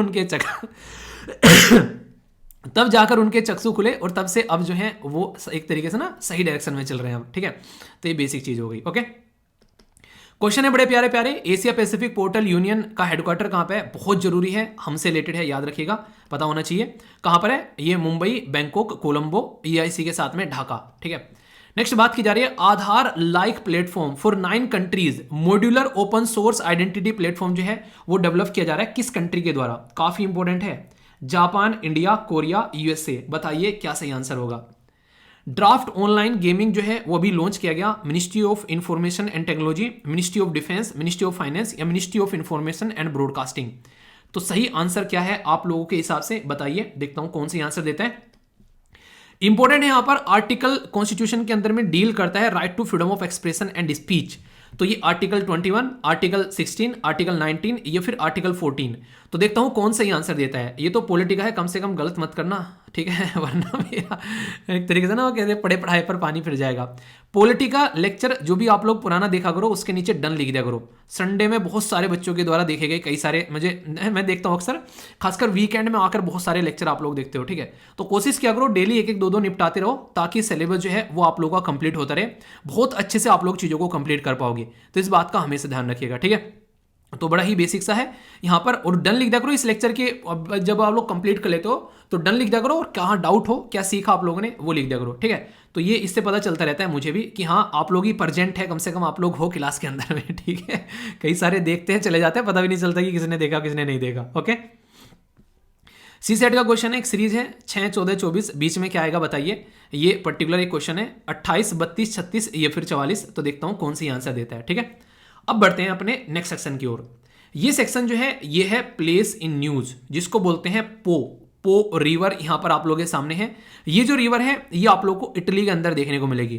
तो इडली खाई और पू, ठीक है, उसके साथ कनेक्ट कर लेना कि इडली खाने के बाद में पेट में गैस बन गई और पू किए जा रहे हैं। ठीक है, ऐसा नहीं है कि इडली तो अच्छी चीज होती है, वैसे पेट को अच्छा रखती है। ठीक है, तो यहां पर रखिएगा इसको याद, ये एग्जैक्ट लोकेशन है आप लोगों के सामने। थोड़ा सा इसको जूम करके जब देखेंगे तो ऐसे आप लोग यहां पर देख सकते हैं। ठीक है, लिग्रेनियन सी है इसके नीचे और यहां पर एड्रिएटिक सी है इसके ऊपर। तो इटली जो है इसके बीच में आप लोगों को यहां पर देखने को मिलती है। तो काफी इंपॉर्टेंट है। इधर हो गया स्लोवेनिया, ऑस्ट्रिया हो गया, स्विट्जरलैंड हो गया और फ्रांस हो गया। इसके बीच में चारों यहां पर आप लोगों को ऑस्ट्रिया यहां पर रिवर देखने को मिलेगी। ठीक है, लंबाई कितनी है इसकी, ये 625 किलोमीटर के करीब लंबी आप लोगों को यहां पर नजर आती है। तो इटली के लिए काफी इंपॉर्टेंट रिवर इसको बोल सकते हैं आप लोग। तो कंफ्यूजियाना नहीं है। अपने देश के साथ में कंपेयर करना है कि वेयर इज इटली, तो यहां से जाओ और घूम के ऐसे ऐसे घूम घाम के ऐसे आओ सीधा जाना है ऐसे। ठीक है, ज्यादा नहीं घूमना है। मुझे पता है क्यों आया ये ऐसे मैंने क्यों घुमाया। आप लोगों ने मूवी देखी है वो क्या नाम है तन्नू वेट्स मन्नू, उसमें वो उसको पागल खाने में डाल के आ जाती है। तो वहाँ पर वो जाता है, फिर उसका दोस्त उसको छुटाने के लिए, तो वो घूम रहा होता है लंदन में। ठीक है, तो उसका फ़ोन जाता है कि निकाला अपने जो भैया को वहाँ से, कह रहा है कि नहीं लंदन आए थे 60,000 का टिकट था, तो सोचे सीधे पागल खाने जाना अच्छा नहीं लगा, थोड़ा घूम ले वो कहती है समझ रहे हो वो कहाँ पे, पागल खाने के अंदर है तो वही मुझे लगा कि घूम घूम के ले जाता हूँ आप लोगों को। ठीक है, तो ये था काफ़ी इंटरेस्टिंग। तो अब आंसर दीजिए, इसके बाद में फिर नेक्स्ट सेक्शन होगा हमारा जो कि वोकैबुलरी का होगा। पूरा वीडियो अच्छे से एंजॉय किया करो, कहीं पर कोई डाउट हो तो बता दिया करो यार। इतनी सारी चीज़ें तैयार की जाती हैं, एक प्रॉपर सेशन आप लोगों का मॉर्निंग में अगर लगभग 1-1.5 घंटे का आप लोग देख लेते हो तो पूरे दिन आप लोग की एनर्जी बनी रहेगी और इतनी सारी चीज़ें कवर हो जाती है कि अच्छे से आप लोग लाइफ को एक सही डायरेक्शन दे सकते हैं। तो पहला क्वेश्चन आंसर क्या है इसका, आंसर इसका बैंकॉक। ठीक है, तो बैंकॉक के अंदर में आप लोगों को यहां पर एशिया पैसिफिक जो पोस्टल यूनियन का आप लोगों को हेडक्वार्टर देखने को मिलेगा। तो क्वेश्चन का आंसर हो गया ए। इंपॉर्टेंट क्यों है आप लोगों को बताना है, क्यों मैं इसके बारे में पढ़ा रहा हूं आप लोगों को, क्योंकि टॉपिक भी मैंने कवर किया था है? याद है ना, बताइए चलिए आगे चलते हैं आधार के बारे में। तो भाई साहब आधार तो इंडिया के अलावा कोई और आधार ढंग से बना ही नहीं सकता है। ठीक है, तो international institute of information technology Bengaluru वो डेवलप कर रहे हैं यहाँ पर एक प्लेटफॉर्म जो कि प्राइवेट कर रहा है, Aadhaar like digital identity 9 countries के लिए। ये 9 कंट्री कौन कौन सी होंगी, ये काफी इंपॉर्टेंट है। इनके विदेशों को भी आधार कार्ड बेच रहे हैं आजकल हम। उसमें आप लोगों को फिलीपीन देखने को मिलेगा, मोरक्को, श्रीलंका, सेरीलियोन, यहाँ पर बुर्निया जो बेसिकली बुर्किनो फेसो हो गया। ठीक है, इसी के साथ में यहाँ पर टोंगलीज रिपब्लिक, ये कई सारी कंट्री आप लोगों को देखने को मिलेगी। तो इससे देख हमारा स्तर कितना बढ़ गया, ये देखो यार। ठीक है, तो क्वेश्चन बनेगा कि नहीं बनेगा, तो सोचो अब दूसरों को भी आधार बेचेंगे हम लोग। नेक्स्ट यहां पर ये आंसर है, यहां पर गेम के बारे में। तो पूरा टॉपिक मैंने कवर किया था, ministry of electronics and information technology. तो यहां क्वेश्चन कम से कम गलत नहीं होने चाहिए आप लोग के, जो पढ़ा दिए। जो नहीं पढ़ाए है गलत कर दो, समझ में आता है, पढ़ाई नहीं है दिल को सुकून है। पर पढ़ाया हुआ गलत करते हो ना भाई साहब, दिल पे छुरियां चलती हैं। ठीक है, तो पढ़ाया हुआ गलत मत किया करो, गुस्सा आता है फिर ओके भैया, फिर एक तरीके से मतलब डंडिया लेके आया करूंगा, फिर बैठा करूंगा, मुर्गा बनाया करूंगा फिर। ये तो यार इतना पिद्दी सा क्वेश्चन है, मतलब कि क्या ही बताऊं। अगर ये भी क्वेश्चन गलत कर दिया तो पॉलिटी के ऊपर थू है फिर। ठीक है तो आप लोगों को पता है कि पार्ट 3 के अंदर में आप लोग जाते हैं, आर्टिकल 12 से लेकर आर्टिकल 35 तक है। उसके अंदर में आर्टिकल 19 जो है वो यहाँ पर बात करता है freedom of speech and expression के बारे में। उसी के अंदर में एक आर्टिकल और है जो कि आर्टिकल 19 के अंदर में 2 है, वो इसके ऊपर रिस्ट्रिक्शन के बारे में बात करता है। पर रिस्ट्रिक्शन जो है वो रीजनेबल होना चाहिए, ऐसा नहीं कि अंधाधुंध कुछ भी जाकर बोल दो। ठीक है, तो बेसिक इंफॉर्मेशन कंफ्यूजियाना नहीं है। सी सेट वाला क्वेश्चन अटेम्प्ट कर लिया, तो आंसर क्या होगा यहाँ पर, आंसर इसका सी यानी कि 36। ठीक है, तो यहां पर आप लोग देखते हैं, ये आप लोगों के सामने आंसर है, कंफ्यूजियाना नहीं है। आइए अब आप लोगों को अंग्रेज बनाता हूं। इंग्लिश बोलना चाहते हैं, लिखना चाहते हैं, समझना चाहते हैं, वोकैबुलरी बहुत क्रूशियल पार्ट है। अगर नहीं पता होगी तो सामने वाला क्या बोल के चला गया, बेइज्जती वैसे हो जानी है। ठीक है, एनडीए सीडीएस एसएससी बैंकिंग के अंदर अगर आप लोग तैयारी कर रहे हैं तो एंटोनिम सिनोनिम्स भी पूछे जाते हैं, तो वो भी आप लोगों को इसके अंदर देखने को मिलते हैं। आंसर राइटिंग करना चाहते हैं तो वहां पर भी अच्छे शब्द लिखोगे तो सामने वाला अच्छा आंसर देखेगा। तो वोकैबुलरी जरूर डेली एटलीस्ट 2-4 अपना जो है याद करने की कोशिश करो, तो पता होना चाहिए। पहला यहां पर शब्द लीरे। ठीक है, तो ये इसका मतलब होता है चालाक, यानी कि चालाक बनो थोड़े से। ठीक है, अगर कोई भी काम कर रहे हो तो एक तरीके से आप लोग बोल सकते हैं कि एक तरीके से चालाक मतलब जिसपे एक तरीके से ना कई बार आप लोग बोले कि यार ये पता नहीं क्या करके निकल जाए इंसान। ठीक है, तो एक तरीके से कई बार उसके ऊपर संदेह भी रहता है कि पता नहीं क्या करेगा, तो वरी रहती है, कई बार तो केयरफुल रहने के लिए बोला जाता है। ठीक है, इसका अपोजिट कौन होता है? यार बड़ा ही सीधा सा इंसान है, इनोसेंट पर्सन है भाई साहब, बिल्कुल सिंपल स्ट्रेट फॉरवर्ड आप लोगों को देखने को मिलेगा वो वाला पर्सन। ठीक है, तो ये एक शब्द हो गया, काफी इंपॉर्टेंट है, जो कि आप लोग समझ सकते हैं। सेंटेंस फॉर्म जरूर करना, याद रखना चाहते हैं शब्दों को तो। नेक्स्ट शब्द तो बड़ा ही पिद्दी सा शब्द है यहाँ पर, ये कई बार आप लोगों ने इसको पढ़ा होगा, डिटरेंस क्रिएट करना। तो डिटरिंग मतलब एक तरीके से डराना थोड़ा सा। ठीक है, डिटरेंस क्रिएट करना, सामने वाला कोई डरा रहा है तो उसको डराने से रोकना भी बोल सकते हैं आप लोग यहाँ पर। मतलब हमारे पास में न्यूक्लियर वेपन है, क्यों बनाए? ताकि चाइना कल को हमारे ऊपर न्यूक्लियर वेपन यूज करने से 1000 बार सोचे। तो हम लोगों ने क्या कर दिया? डिटरेंस क्रिएट कर दिया। तो एक तरीके से डरा कर रोकना सामने वाले को कि तू हमारे ऊपर मत फेंकना, हम भी तेरे ऊपर फेंक देंगे, मरते मरते तुझे भी खत्म कर जाएंगे। ठीक है, तो एक तरीके से डिस्करेज करना किसी को कुछ करने से रोकने के लिए, ताकि उसके मन में भी फियर और डाउट बना रहे एक तरीके से। ठीक है, तो यह है एक तरीके से डिस्करेज करने वाली बात आप लोग बोल सकते हैं। अपोजिट क्या हो गया? एनकरेज करना। ठीक है, सबवर्सिव, फेंक दो भाई साहब विनाश हो जाएगा, तो ये हो गया विनाशक। डिसरप्टिव मतलब इतना खतरनाक कंडीशन बन गई, एक सब कुछ बर्बाद हो गया। ठीक है, तो एक तरीके से नष्ट कर देना, नष्ट करने की कोशिश करना भी आप लोग बोल सकते हैं, ऐसा इरादा दिखाना। ठीक है, तो ये एक तरीके से कंजर्वेटिव हो गया, चीजों को कंजर्व करना। ये तो पता ही आप लोगों को, जिनोफोबिया एक तरीके से ऐसी चीज से डर, ऐसे इंसानों से डर जो कि यहाँ पर एक तरीके से जिनको आप लोग जानते नहीं हो। जैसे किसी देश में हम लोग जाकर रहने लगते हैं तो हम लोग को एक तरीके से देखकर दूसरे अलग ही तरीका रिएक्शन देते हैं, तो ये जिनोफोबिया होता है, यानी कि अननोन पर्सन से डर बात को बोलते हैं आप बेसिकली यहाँ पर। ठीक है, और इसी की वजह से कई बार रेसिस्ट चीजें देखने को मिलती हैं। इसके अपोजिट क्या होता है? नेशनलिस्ट, अपने देश में कहीं भी जाओ बिंदास तरीके से घूमो और एंजॉय करो लाइफ को। तो इसका अपोजिट एक अलग पैटर्न आप लोगों को नजर आएगा यहाँ पर।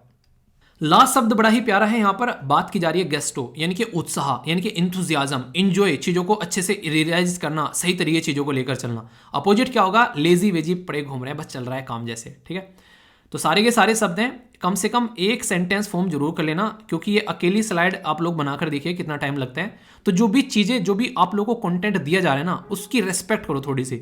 अगर आप लोग इसको सुन रहे हो और सुनने के बाद में आप लोग ढंग से यूटिलाइज नहीं कर रहे हो, तो फिर आप लोग एक तरीके से एक मेहनत की रेस्पेक्ट नहीं कर रहे हो। तो ये इसके तरीके से आप लोगों को लेकर चलना है। यही चीजें कोई जाकर आप लोगों को पैसों में देगा तो आप लोग इसकी रेस्पेक्ट करने लगोगे। बहुत सारे बच्चे ऐसे हैं आज की डेट में, कई सारे बच्चे पूछ रहे हैं सर कहाँ पर कोचिंग करें, कुछ बच्चे पूछ रहे हैं कि सर आपका कोर्स नहीं है क्या। तो ये सारी चीजें आप लोगों को प्रोवाइड करा रहा हूँ, इनसे सेटिस्फेक्शन नहीं मिल रहा है क्या? दिल को तसल्ली नहीं मिल रही है? पैसे देकर पढ़ने में ही ज्यादा मजा आता है। तो इसको एंजॉय कर लो यार, जितनी सारी चीजें करा रहा हूँ आप लोग देखा करो क्या क्या चीजें कवर होती हैं। तो अच्छे से एंजॉय करो, और करना आपको, ये फिर से वही बोलूंगा, कोई और आप लोगों की जगह आकर नहीं करेगा, आपको ही चीजें करनी है सारी। तो इसलिए ढंग से चीजों को इंप्लीमेंट करके चलो जिंदगी में। कोई भी डाउट कंफ्यूजन हो तो पूछ लिया करो, अपनी समस्याओं को निवारण करके आगे बढ़ना है। ओके।